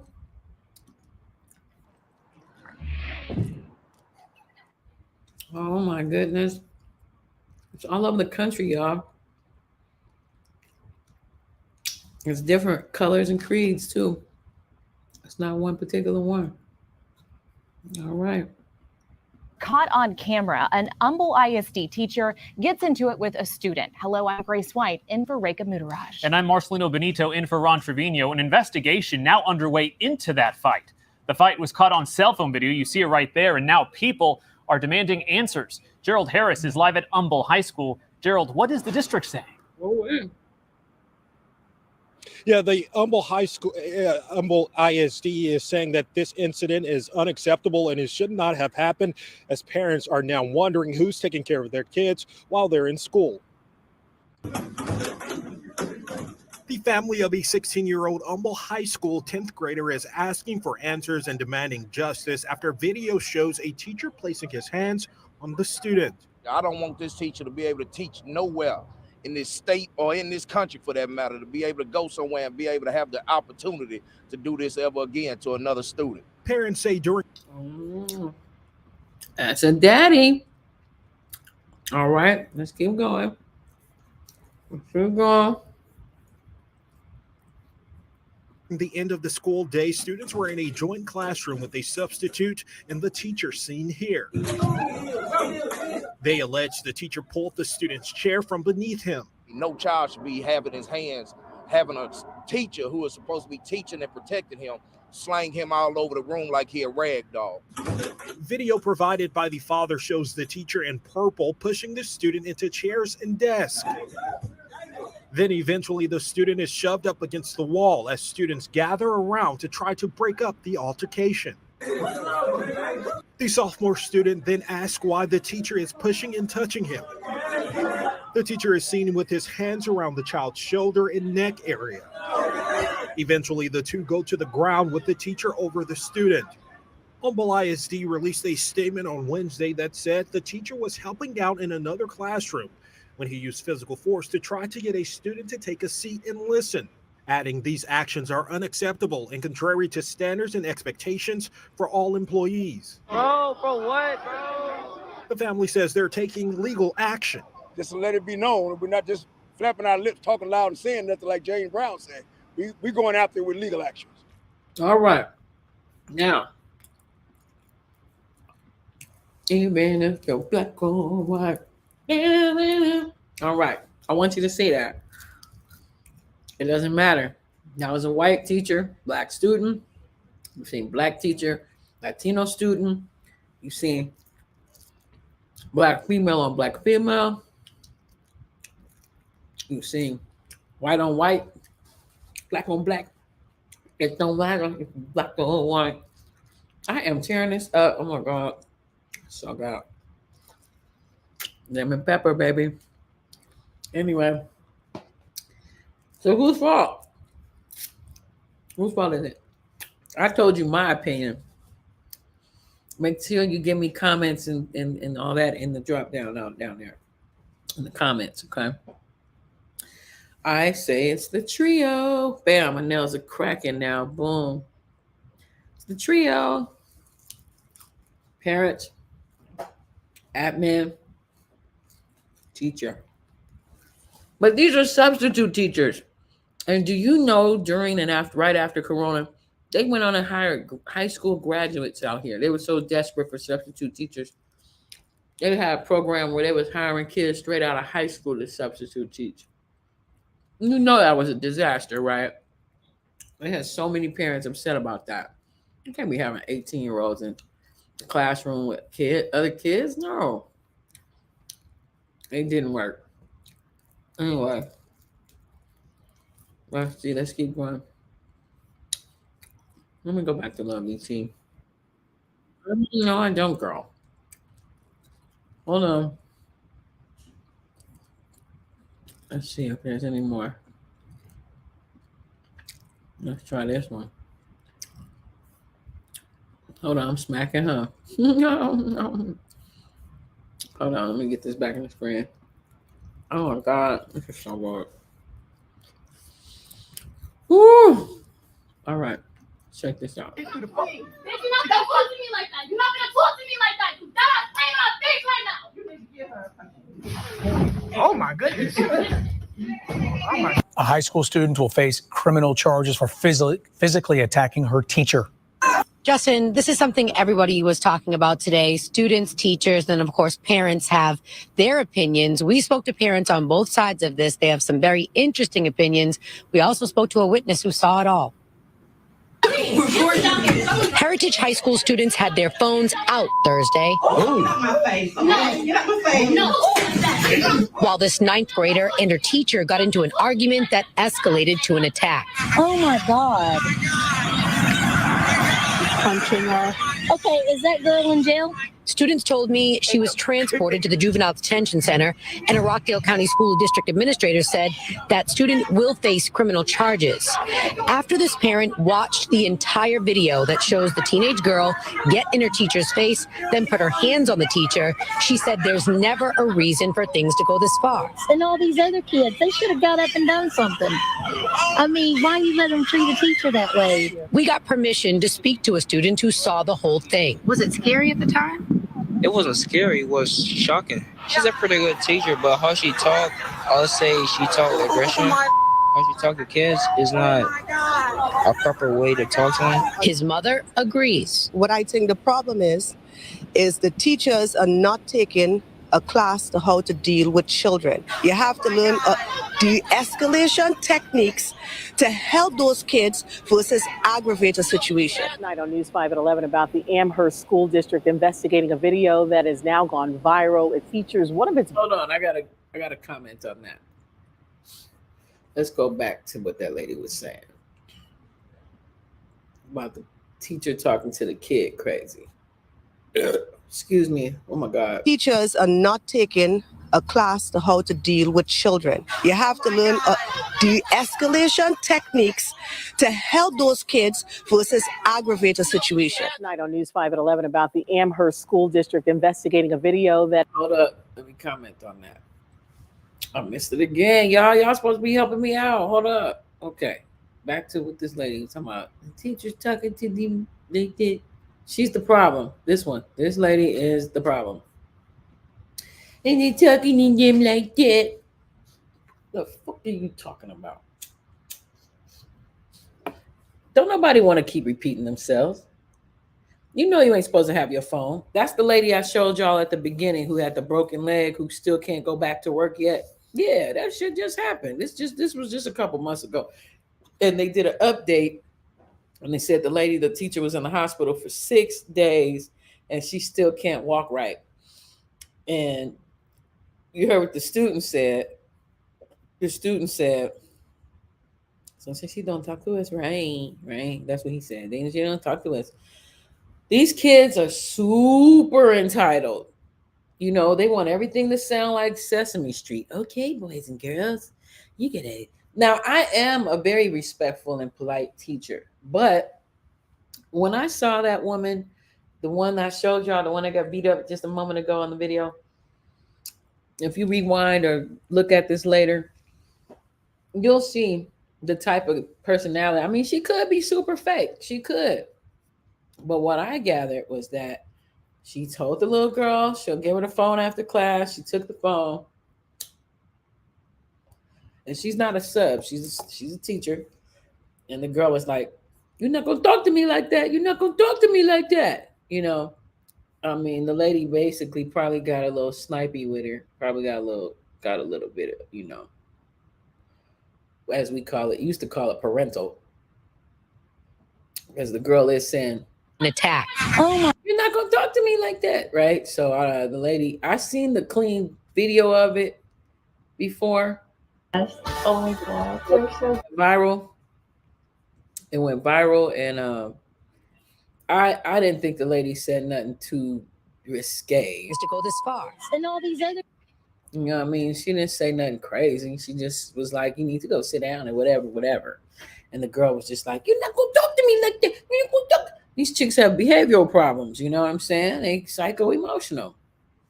They probably got for real daddy issues and all kinds of shit.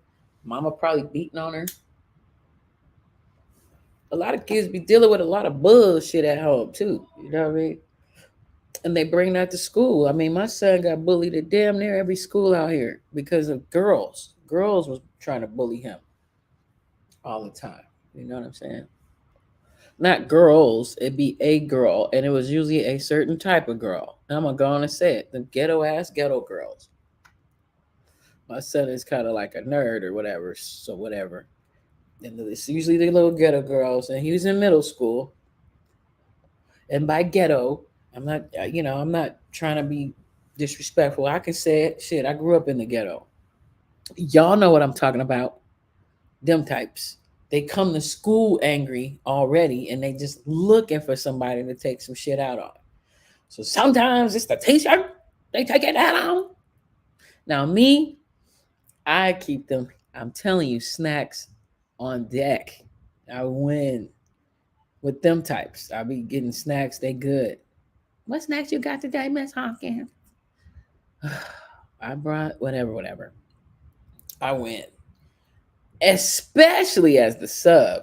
Come on. Stop trying to set trip.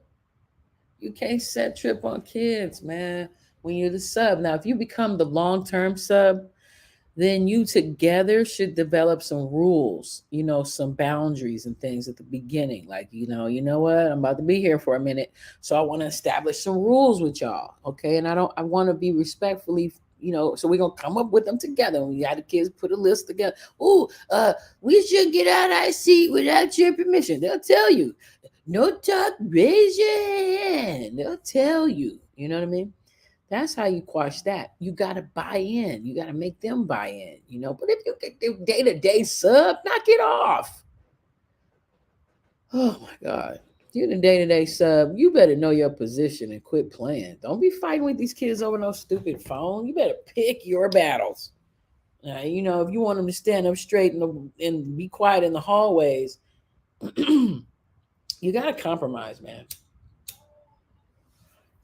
You got to compromise. You can't be dictator. And you know what? A lot of these principals think they're doing something when they hire ex-military types too. I've seen that too. They be hiring ex-military and they just be putting extra on it and shit. Be like, yo, this is not boot camp, bro. This is literature. Okay. This is math. Some kids do need some of that. But the approach has to be, you have to show love first. You know what I mean? You got to show that you got to show, this is my belief.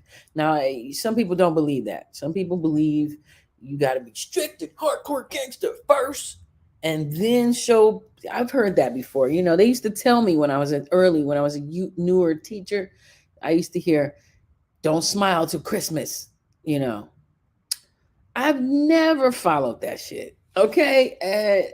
I'm always the most popular teacher in the whole goddamn school. Every time. Okay. That's not even me. Why I'm around kids if I don't want to enjoy them? You know what I'm saying? That's how I feel about it. But there are a lot of teachers who, I won't say a lot. I've heard a principal once tell me, or whatever his position up there was, he didn't even like kids. And I was thinking to myself, because I know everybody else heard him say that, I was like, okay, he must be joking. But I don't think he was. You gotta be wary of people who say shit like that. I don't like kids. Why are you in education, sir? In Louisiana, I get in so-called trouble at every school, damn near. Let me tell you. Here's an example. I worked at this school in Shreveport, and I noticed that all the kids would be eating hot chips every day. And I already saw, because, I did a little taste test of my own before. I've tried them hot chips. I love me some Takis. Once in a blue, right? but they were selling them at the school. And so I noticed that after lunch, their behavior was ridiculous. They want to fight and do things, it's middle school. And so in the teacher meeting, I said, "Hey, Mr. Principal guy, do you think we could maybe find healthier snacks to give to the kids at lunch, Because I noticed that the behavior is a little changed after they eat the hot chips, and plus it puts the red shit all over the papers and shit. You may want to get healthier snacks in the snack machine or whatever." And he said, "Are you kidding me? Do you know how much money we make off them hot chips?" And I'm like, and so he tried to shame me and make me feel bad. And no teacher supported, a lot of teachers are fucking followers. They don't stand up for shit. They just go with the flow. "Oh, what up, Jay?" No lies told. I'm not trying to, I just keep it 1,000. I mean, I've been there. It's my experience, And I've seen spanking in schools work. Okay. My daughter. I've seen spanking in schools work and not work. So here's 2 examples. Boom. One school, it was a woman principal, and I thought she was cool. I don't know. I got suckered in because she had an afro. Thought she was cool. She hired me to teach 3rd grade special ed. Loved it. Had a ball. We had the best time. I would teach them stuff like through games. I would, on touch screen, I would let them learn math and stuff. We had a good time. But I noticed that, they were just, very strict about kids not talking in the halls and not talking at lunch. And I was like, when the fuck are they going to have time to talk? They got to talk. And then they got to be quiet in class. That's just stupid to me. So, an active class with healthy academic conversation, you have to teach them that. So I put my kids in groups and I have them, I'm teaching them how to talk to each other, instead of being on them dumbass phones all the time, But anyway, back at this school, I had a teacher's assistant and she used to talk crazy to them kids.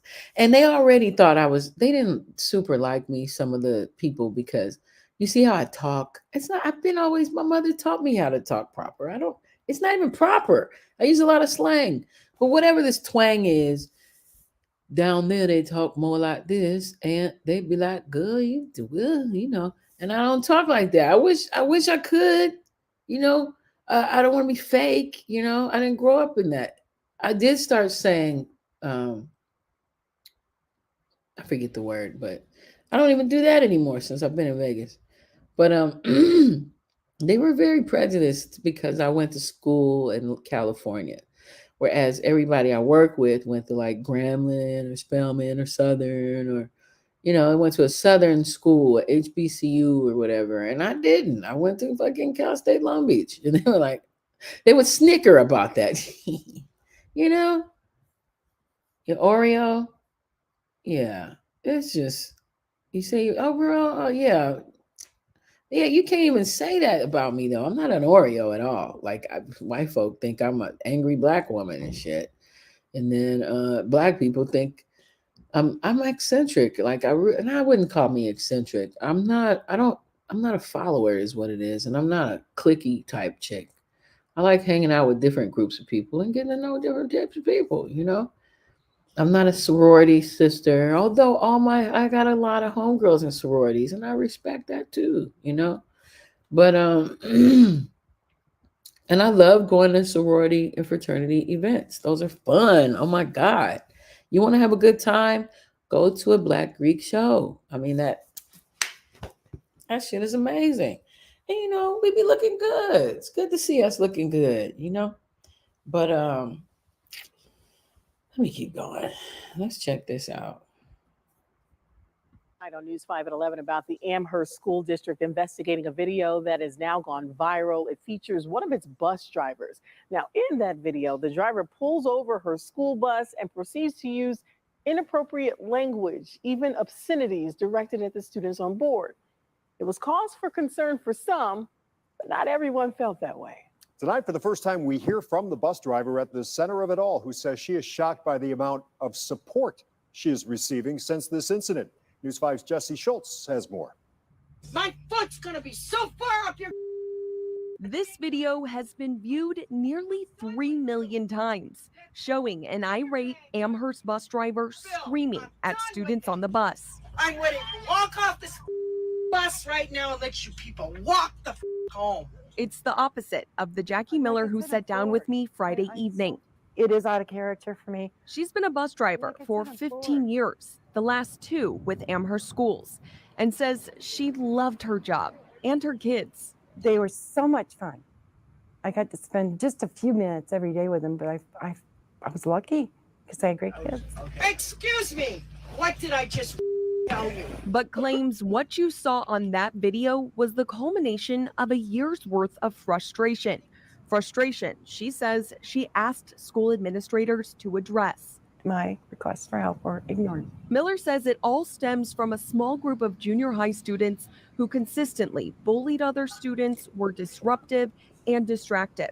And Wednesday... Hold up, I gotta pause that. Do you see the pattern? Junior high is the absolute hell of, like, it's the hardest amongst the ones. Elementary, middle, and high school. Middle is the hardest for many reasons, but I'll give you a few. One, puberty, right? So they're going from little kids, kind of like semi-young adult, and they are all types of hormonally nuts. So you have to be very patient with middle school children. And, you know, it's cool most of the time with most of the kids. Again, it can be bad. Like, I usually get along with kids, but this one group of 8th grade kids at this one ghetto school, it was girls. It was the girls. And, you know, they didn't want to listen to me. They didn't want to respect my authority. They would challenge me for leadership in the classroom, you know. And then who was the other one? Yeah, it was 8th grade. Facts, I hated middle school. It was the 8th graders. It was the girls. Now, I don't know what that was about, you know, but they were not the whole class, okay? It's always a good 5. Terrible. They did not want to hear me tell them, no, you can't eat your hot chips in class right now. No, you cannot go to the bathroom right now. I'm in the middle of a lesson. Whatever they didn't get their way about, you know, they gave me pure hell. I even broke down. I even had tears in that class one day because I was just like, what if this was your mother up here? How would you feel? How would you feel if that was your mama talking to y'all, me, the way y'all talk? I mean, talking to, you know what I'm saying? I said it better then. But yeah, I've been bullied. I've been bullied by kids. Now, some people may say, well, they were challenging you. Maybe you weren't being strong enough. Maybe they smelled your weakness and then. No, fuck that. They were disrespectful and rude. They had no manners and they didn't want to learn manners. Okay. And they didn't think maybe that I was qualified to teach them manners because you see how I dress, you know, but I had on wigs. I had on all that shit too. And it's the mothers of these type of girls who defend that nonsense. Okay. They just wild, man. They wild. They wild. They don't want to listen to no man. They don't want to listen to no teacher. They don't want to listen to no. And they make it hard, man. It's usually the girls. It's usually the girls with me. Yeah. And they always want their complete way. And when they don't get their way, they act like tyrants. Sorry, it's true. Anybody believe me? Understand what I'm saying? I'm not making it up. Those are my experiences. Now, I've had, again, some fantastic experiences too, you know. Oh, spanking. Let's go back to that story. So this principal would walk around with a paddle in her hand. She would walk around at lunch with the paddle. And it was just all an uncomfortable feeling for a bunch of the kids and the teachers. A lot of teachers was walking around like they was nervous or something. I was like, what the fuck is going on? They were all scared of the principal. I was like, No. So one day it came to a head because when I had stepped out the room to go get the copies and stuff, my teacher's assistant, I don't know, I should have just sent her to do it. But I like to get out the room sometimes, so I go get the papers. When she left, the kids would tell me that she cussed at them and called them stupid and things like that because they couldn't read. So I was like, what? So then I had called the parents to ask her. Oh, she threatened to hit the kid with a ruler, or did she hit? She hit the kid with a ruler or something like that. Anyway, I even called the parents, and the parents was okay with it. Basically, it was basically like, Jalen, what did you do to get hit? I was like, he didn't do anything. Anyway, so the parent wasn't helpful. And the parents went to that school when they were kids, and that principal was there when they were kids. So she had been there for 25 years, which is illegal. You're only supposed to be at a school no more than 5 years at a time. But somehow she got away with that. But yeah. Oh my goodness. What in the world?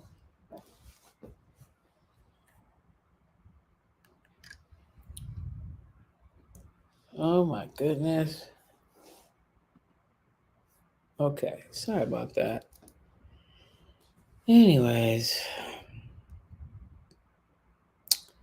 what was I saying? Oh yeah. But yeah, I don't remember what I did or what I said. I just was like, get away from me. I walked out the class. I just told her off. And then she ran and got the principal, and the principal was trying to bang on me, and I was just like, I'm not tripping off you. And I walked out, and she was like, meet me in my office. And I went into her office, but then I saw how the secretaries was all acting all scary and stuff. And I was just like, I'm cool on this. So I got in my car and I drove to the school board. But what I didn't anticipate was that the principal called the school board before I did. So by the time I got there, they already heard her side of whatever. And, I went and told my side, but, I couldn't get a teaching gig for the rest of the year. It was like 3 weeks in. I was 3 weeks in. Plus, Sandra Bland had just got murdered or died, or however you want to call it, in Texas. And I was just really sad about that. So I just wasn't tolerating disrespect, period. I just wasn't. Especially by no negresses who didn't know what the hell. What is it? What is it? Yes. Hold on.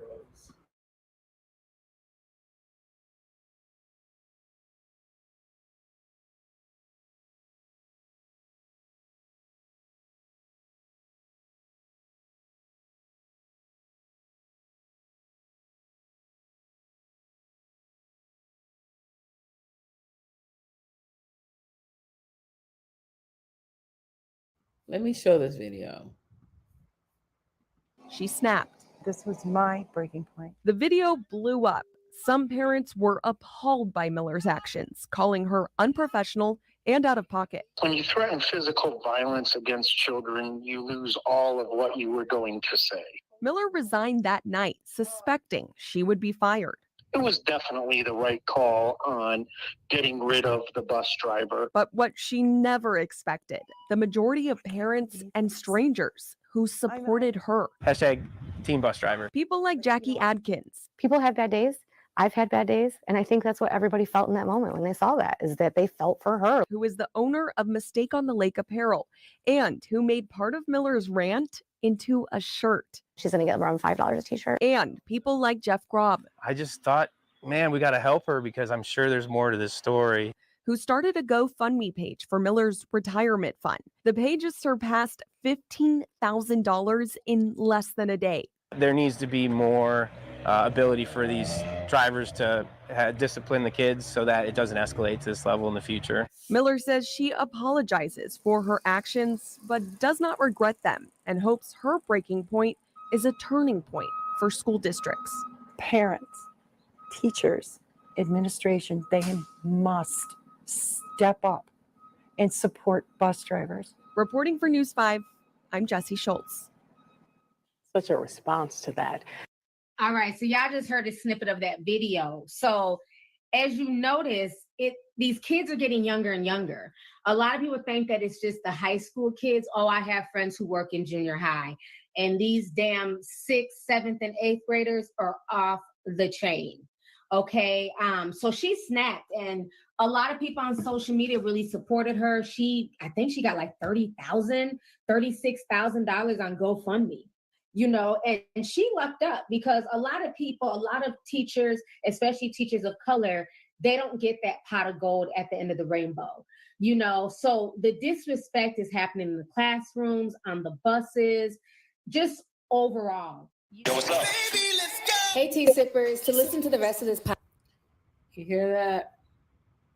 And then they don't be wanting to pay. They don't be wanting to pay teachers properly. You know what I mean? A lot of teachers across the nation are underpaid. And they claim that the reason they don't pay teachers properly, because, that's been the complaint since the 60s, 70s, 80s, 90s, 2000s, is they say they don't pay teachers a lot because they want to keep them basically kind of like pious, like, you're not in it for the money, quote unquote, kind of thing. But that's not the full truth. They never pay child care type people money. Like daycare workers get pennies, man. They so disrespectful. I mean, these people take care of your babies and stuff, you know what I mean? The least they could do is pay them properly. Now, some women are good at it, some women aren't, but they're not progressive. Okay, let's see. Do you think it will ever get better for teachers? It depends on if, again, administration, they have to kick them kids out. That's how I feel. Or somebody wrote me on Facebook, and they were like, they should just, if they don't want to kick the kids out that are acting bad, you should put all the kids who act bad in one classroom and just have a security guard in there. But I don't really know. I mean, in the South, at this one school, they had something like that. They had like a classroom, like if you get sent out of class, they had a place for you. Or if you were serving detention, it would do that. You know what I mean? So they talking about letting teachers carry guns. I don't think that would be great. I don't think that's a good idea to have teachers carrying guns. They don't really drug test teachers, right? They don't do that. They know not to do that, okay? Because if they really drug test teachers, they wouldn't have any teachers, straight up. Most teachers are pill poppers or weed smokers or alcoholics. I remember my principal at this other school, he told me the story of the sub who came drunk. He came so drunk, the principal had to send him home in a taxi, in an Uber. So I had to Uber him. I was like, dang. I was thinking, wouldn't he get arrested for that? Like, I don't know what that would be called, but doesn't that sound illegal that you would come to work drunk? To the point where the principal had to send you home in a cab? I don't know. It's weird, right? But it's stressful. You know what I'm saying? So that's why I want to get more into working out, man. You see, I've got chubs, although the boobs look cool, I must say. But yeah. Anyway, let's keep going. Yeah. What do y'all think? What do you think? You think? I don't know, man. They always putting teachers in trainings and stuff. I mean, always, right? We're always in some damn teacher training workshop. But how do you screen out people who don't really like kids? You see how fake that bus driver was? You see that in front of the camera? She was like, I was just, Granny, and just be like in the drive, beep, beep. But then when you saw her, she's like, get your monkey ass, get your fucking, get the picture. I will put my foot so far. You heard that, right? We didn't imagine that shit. I think it was called SSI, RSS, something like that. Silent Sustained Reading, SSR. It's something like that. Yeah, Jay. Because I've subbed that. I've been a sub in those type of rooms. And that was in Louisiana. That was in Shreveport. I remember that. But they need to do that here. They need to do that in California. And then they've been having kids found with guns on campus out here the last few months. Like they found 4 students with guns, like with 2 weeks apart. Like what is going on? Kids are angry. Why are they so angry? We have to ask ourselves.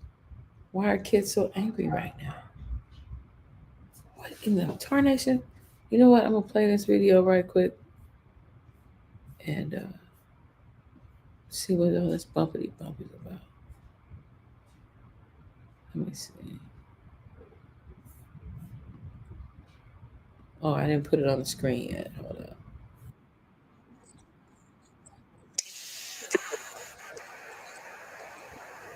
Class in Fontana. Repeatedly using a racial slur during the middle school class in Fontana. Inland Empire Bureau Chief Rob McMillan has the video and reaction, including how Inland Empire. Yo, this is in Cali. This is crazy. the school district is now responding. I was just thinking, dang, this teacher's out of her mind. We're not showing her face or using her name, but this student, who is African American, says she shot this video in her language arts class at Sequoia Middle School in Fontana, showing her teacher using the N-word over and over and over again. You asked me how to spell it, so go ahead and pronounce it. Pronounce it after. She was trying to force him to say the word, and she repeatedly kept saying it, and she had a smirk on her face. Say it. And how many times did she say it? Probably, she said it a lot of times, probably like 15 or more. How did the issue come up? Well, according to several students, the class was reading a Mark Twain novel when someone asked the teacher about the spelling of the N-word. That's what prompted this reaction from the teacher. The teacher got in front of the class and she was saying that this word is just an English word and everybody can say if she wants to, it's in the dictionary, and that people are oversensitive over the word. What do you think about that? Not acceptable. Caroline Rivera has 2 students at this school. In her opinion, the teacher needs to be disciplined. Of course, pulling the teacher out. Maybe going through training again. The Fontana Unified School District would not comment on whether this teacher was disciplined or not, but did provide a statement that read, in part, quote, "While we acknowledge that this derogatory language comes from a novel first published in the late 1800s, and that historical context is important to consider when discussing literature, the district does not condone the language that was used in the video or using that language outside the context of discussing the novel." We reached the teacher by phone, but she told us she did not want to comment on the video. In Fontana, Rob McMillan, ABC 7 Eyewitness News. Hello, I'm Mark. And she's yelling. Remember I was telling you there's a difference between yelling and projecting your voice. Maybe it's social media. This is crazy. Well, that was wild. But a lot of kids have to deal with a woman always yelling in their face. I've seen it. Sometimes these chicks be having social, emotional issues at home. They be dealing with whatever they deal with at home. And let's check this. No, that's no, let's get out of there. Hold up. Let's see this one.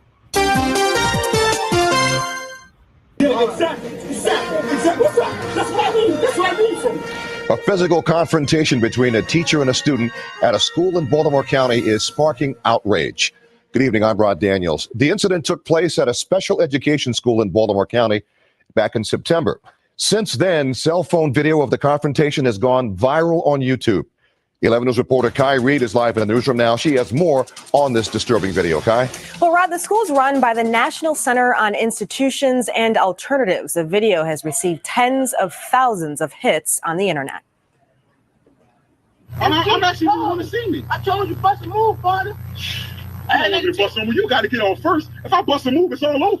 The argument between the teacher and the student is already in progress when the video starts rolling. If you ever want to get real, you let me know. I can meet you. I know where you stay. I will be there. I'll go to your You don't need to tell me where I stay. I know where I stay. The two are standing outside of the NCIA Youth in Transition School in Baltimore County. It's a private school described on the website as a special education school, focusing on students with autism and emotional and intellectual. Oh no, this Negro beating up special ed kids. Now he just wrong. How he doing that?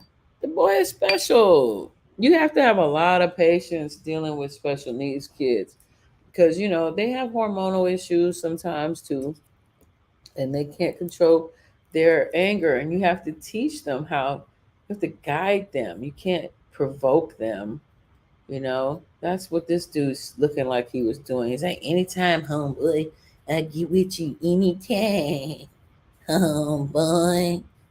Yeah, trying to be tough guy, macho man. Let's watch that again. If I bust a move, it's all over. The argument between the teacher and the student is already in progress when the video starts rolling. If you ever want to get real, you let me know. I can meet you.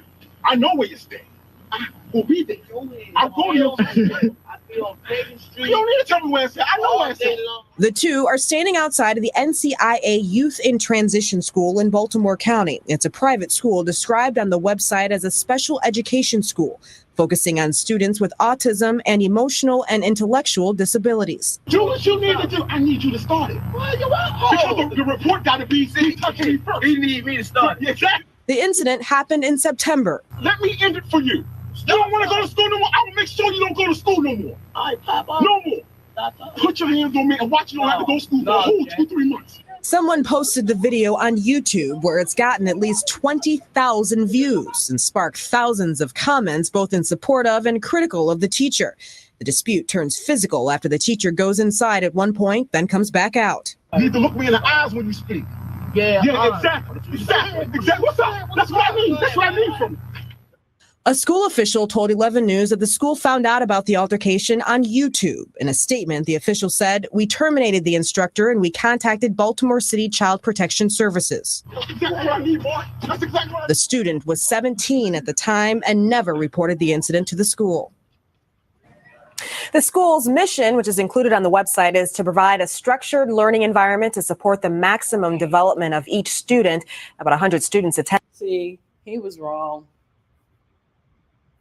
He was wrong, man. Come on.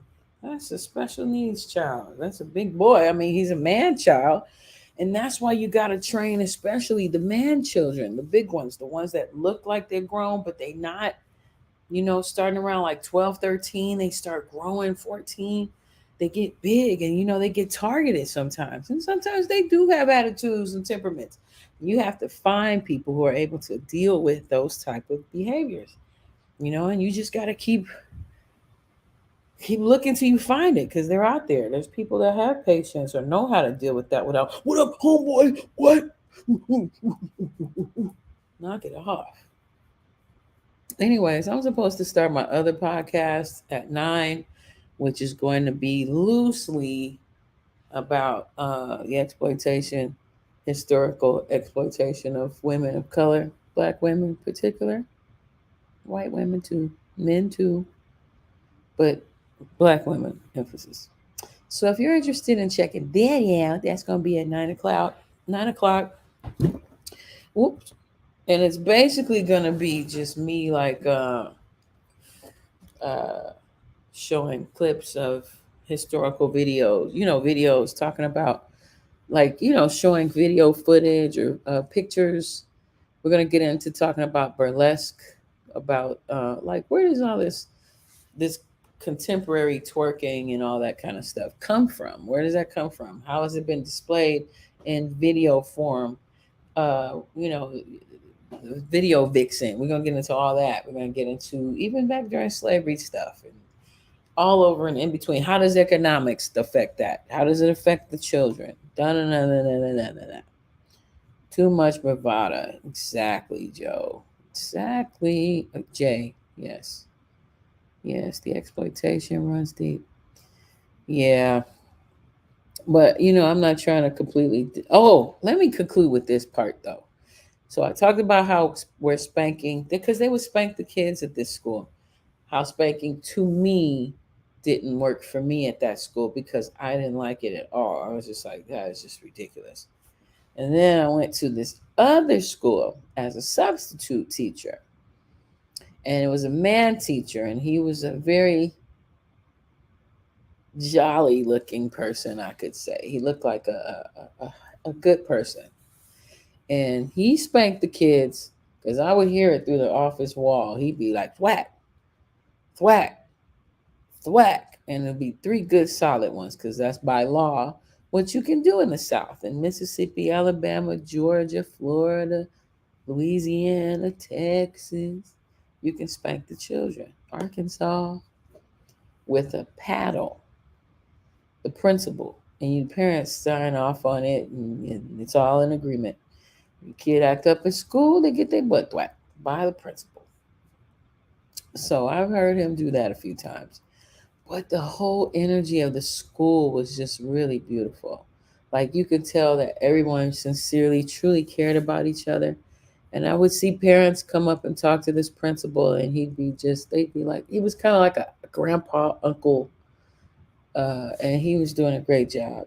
And even though, he did use the paddle, grace and peace, Michael Becker. But yeah. So I've seen it work both ways. If you're not in agreement with spanking, which that ain't happening in the South. People spank their kids. They spank them in public still. 1980s style. Y'all remember that? Yeah, they still do that in the South. If you act up at Walmart, somebody getting a shoe popped up on their body. I think in Spanish they say chancla. You know what I mean? Yeah, the shoe or the brush, hand, piece of vegetable, fruit. I've seen it. They don't care. Belt. They carry belts. Like remember how Granny used to keep the belt in the how she pushed the grocery cart and where the baby was sitting. No, she would have the belt in her purse right there when she had to take the grandkids to the grocery store. That's I remember that. Chicago. Granny used to do that. And she also, if she really was pissed off because one of the grandkids did something, she'd be like, go get a switch. Pick your switch. 'Cause I'm about to tear your little tail up. I remember that. I love my granny. Oh my God. Do you know I miss my granny? I miss her. I used to love to eat greens and ham hocks with hot sauce with her and coffee. Yeah, that was a cool little meal with her. And she used to make the best cornbread too. Yeah, I know everybody's health conscious now. I know. This is before that. Okay, this is in the 80s, in the 70s. But I miss that though. The smells. I miss the smells of Granny's cooking. She used to wake up at 4:30 or 4 every single morning and make breakfast every morning. I asked her about that before. I was like, I love hanging out with old people too. I love old people. I used to be like, Granny, why you make breakfast for the whole house every single day? And she say, no, I make it for me. I just happen to have extra. That ain't true. She made a lot. She made grilled cheese, bacon, scrambled eggs, coffee, and toast every day. She was awesome. Granny. Christine Bones. Anyways, Wagner. Pluck your own? What's that? Pluck your own. Oh, yeah. The switch. Yeah, people don't know about that anymore. I mean, I know that's a good thing. That is good. But out here they don't spank kids. They don't spank children in the West. And you ain't even supposed to give kids hugs. They like don't hug the children. Of course, kids hug you anyway. They you know they hug you.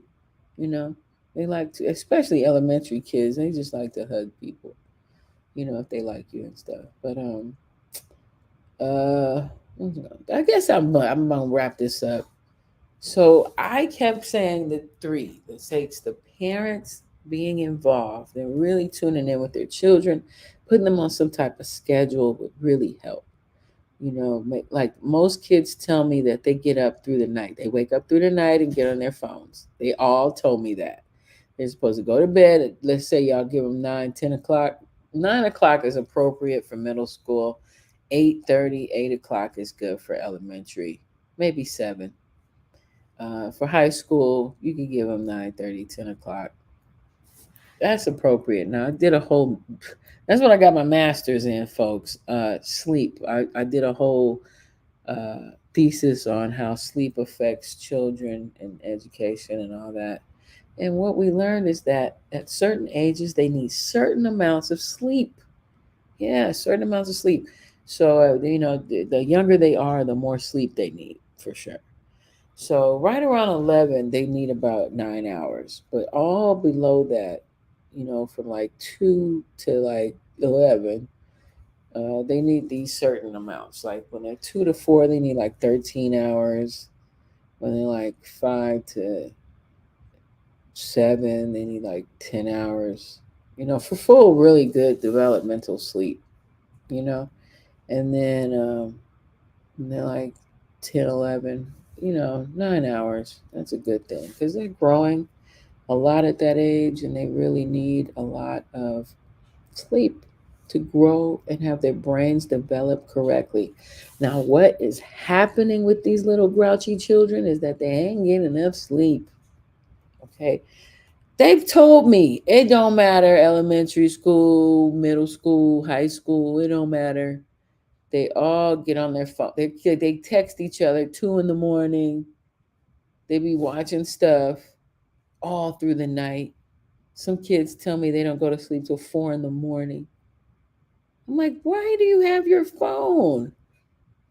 They do that. So they're not getting sleep and then they're grouchy and they're not really developing probably the way they need to because they're always on the doggone phones.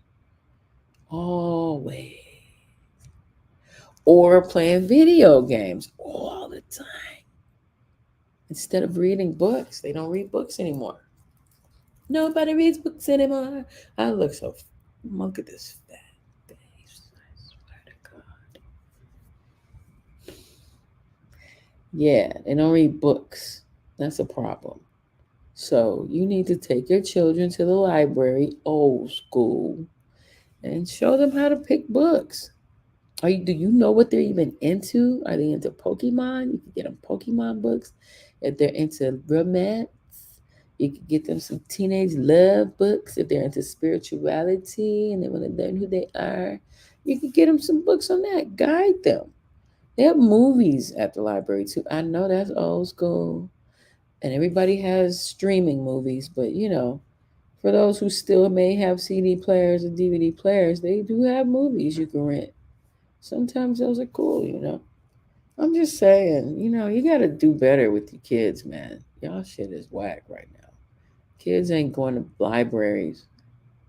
Kids ain't playing in parks too much. Depends, I know, but in general, they're not. Parents don't feel like taking kids to parks after they're 4 years old. Quit playing.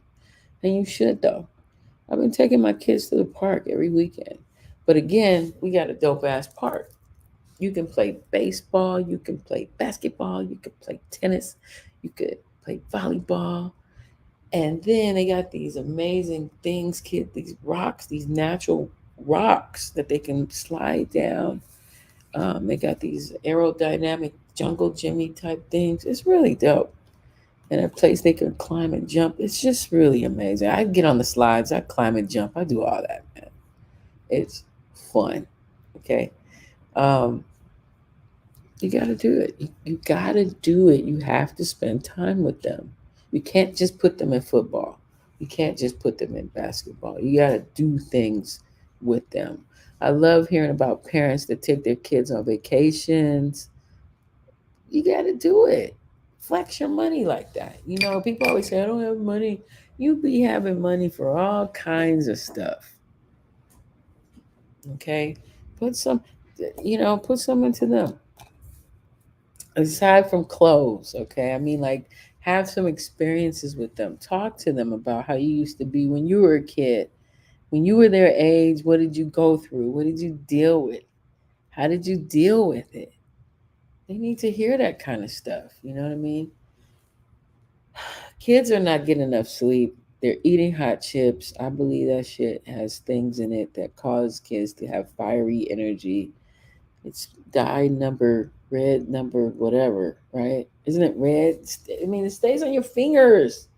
It gets on the papers. They turn into their teachers when they turn in papers. I know everything's digital, but you know, they're not eating food. They're eating a lot of starchy things. They're not eating enough fruit and vegetables. They are mineral deficient. They're eating noodles. We love noodles. We are a noodle family. However, not daily, not several times a week. You know, yeah. Let's see what y'all saying. When I was in school, the food was unhealthy. I'll say this: when my kids went to the schools in Shreveport, at least there was ladies actually cooking. They were cooking in the back. They made fresh homemade biscuits every morning for breakfast. You could get sausage, egg, biscuit. You could get biscuit with gravy, you know, and they would make the lunch. They don't do that out here. They give you a defrosted burrito that comes in a little bag. You gotta open it up. It tastes bomb with hot sauce. I'm not gonna front, but come on now. And then some moldy fruit in the plastic. Thanks Michelle Obama. And then you know, starchy shit. They don't really, school lunch has never been cool. But it was what it was. Them greasy ass pizzas. Chocolate milk, right? Ooh, you know. But give thanks, because some people don't have no food at home, man. I remember those stories too, man. I want to share this, man. One time I worked at this school, and let's say it was like a Friday, I'd be like, okay, bye, kids, whatever. See you Monday. When I saw the kid, one of my students Monday, he was like, Miss Gilbert, that was my name at the time, Miss Gilbert. And I'd say yes. And he said, do you have any food? And I was like, what's going on? Are you hungry? And he said, yes, I haven't eaten since Friday. I said, what? You haven't eaten since Friday? Well, why is that? He was like, we don't have any food at home. I only eat at school.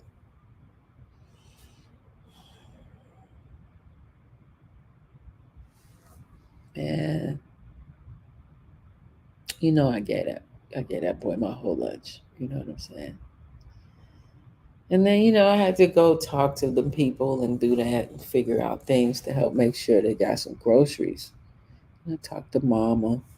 It's deep, and those type of things that teachers do to help parents, goes a long way. You become friends. I'm friends with all of those that group of kids, parents still. I really do. Yeah, that touched my heart, man. I'm pretty sure I cried about that. I'm pretty sure I had tears about that. I'm still friends with his mama. Yeah, that was deep. And then I remember one of my students' dads died, parents died. And that kid was at school, like everything was straight. She's like, oh, yeah, my dad died today. What? What? Why are you here? But then I get it. I get it. The mom needed, to deal with that. You know what I mean? So she took the kid, but I'm just like, there's no other family member that could have, you know what I'm saying? We're still friends to this day because when the mom came a few times, I saw her. I said, you're not looking good. What's going on? Are you eating? What's going on? And she was like, no, I actually haven't eaten in a few days. And I was like, what? So, of course, I had to, fix that shit. We did a fundraiser. I sold my body oils and my little African earrings. And then the principal, she was dope. Shout out Miss Williams. She hooked the lady up groceries, and then we all took turns like just trying to feed her. She was just so distraught because her husband just died, and she had all these three girls, 1, 2, 3. Yeah, that was heavy. We're still friends. Yeah, you bond with people when they feel like you're really about the community for real, like, and you're not just there for a check, and you really do care about their children, and they trust you with them to teach them and teach them to be like good people, with good character, good citizens, you know what I mean? And learn educational things. You become friends. When you want to be friends with the person who teaches your child, some people may say no. Um, I ain't hanging out with them. I'm just saying, you're cool, you have a peaceful, respectful uh, relationship, and you tap in and let them know about their children. That's dope. That's building community. But yeah, that touched my heart. That happened. That happened, man. There's a lot of stories about working with all these different type of children from different parts of the country. Very interesting. But the most fascinating thing I did was working with children with autism. That was the most incredible experience. I really love working with children with autism. I did that third through fifth grade, third, fourth, and fifth. I did that for 2 years. It was so dope. But we'll have to talk about that another time. I'm supposed to start my other podcast in about 6 minutes. So I'm going to get off of here. Hopefully, you'll like what I'm about to do. I'm kind of loose with it, but I do have a lot of information. Like I said, it'll be like videos, pictures, images, of, back in the day, an analysis of like where does this whole how does the media and the marketing work with exploiting, or is it exploitation, exploiting Black women's sexuality? Um, so that's why I'm gonna try to dive in. It's very diverse, very interesting. It's not one dimensional. I really should change the title because in thinking and talking about Black women, it becomes women, period, and then it becomes men, even in there, how they are affected by these things, because that's important to acknowledge. How it affects the people. There's not one without the other. There's not one without the other. You need each other. Anyway, I'm gonna get out of here. Unless you have something you want to ask me or extra comments or anything, I'm about to wrap it up. You know what? I always put my Cash App down here. Don't nobody ever send me no dough. It'd be really cool if you did. How about that? They don't pay me shit. I do this for free, and I'm not gonna get paid for this. This is not gonna be monetized because I've used so much news information. So if you felt froggy, maybe 99 cents, $1 to my Cash App. You see it down at the bottom, have $ Tamiko Hawkins. Man, that would be amazing. Do you know I've had two people do that before? I was like, whoa, this really is cool. I've seen people do that on other podcasts, and I was like, wow, that'd be really dope. So if you feel inclined to donate for this entertaining and hopefully informational podcast, it'd be fantastic if you would send any type of whatever you thought to $Tamiko Hawkins on Cash App. Yes. Yeah. It makes a lot of money exploiting women. Yeah. But we're going to get into that on the other podcast. So let me wrap this up. If you'd like to join me, I will be starting in about 5 minutes. All right. All right. Peace.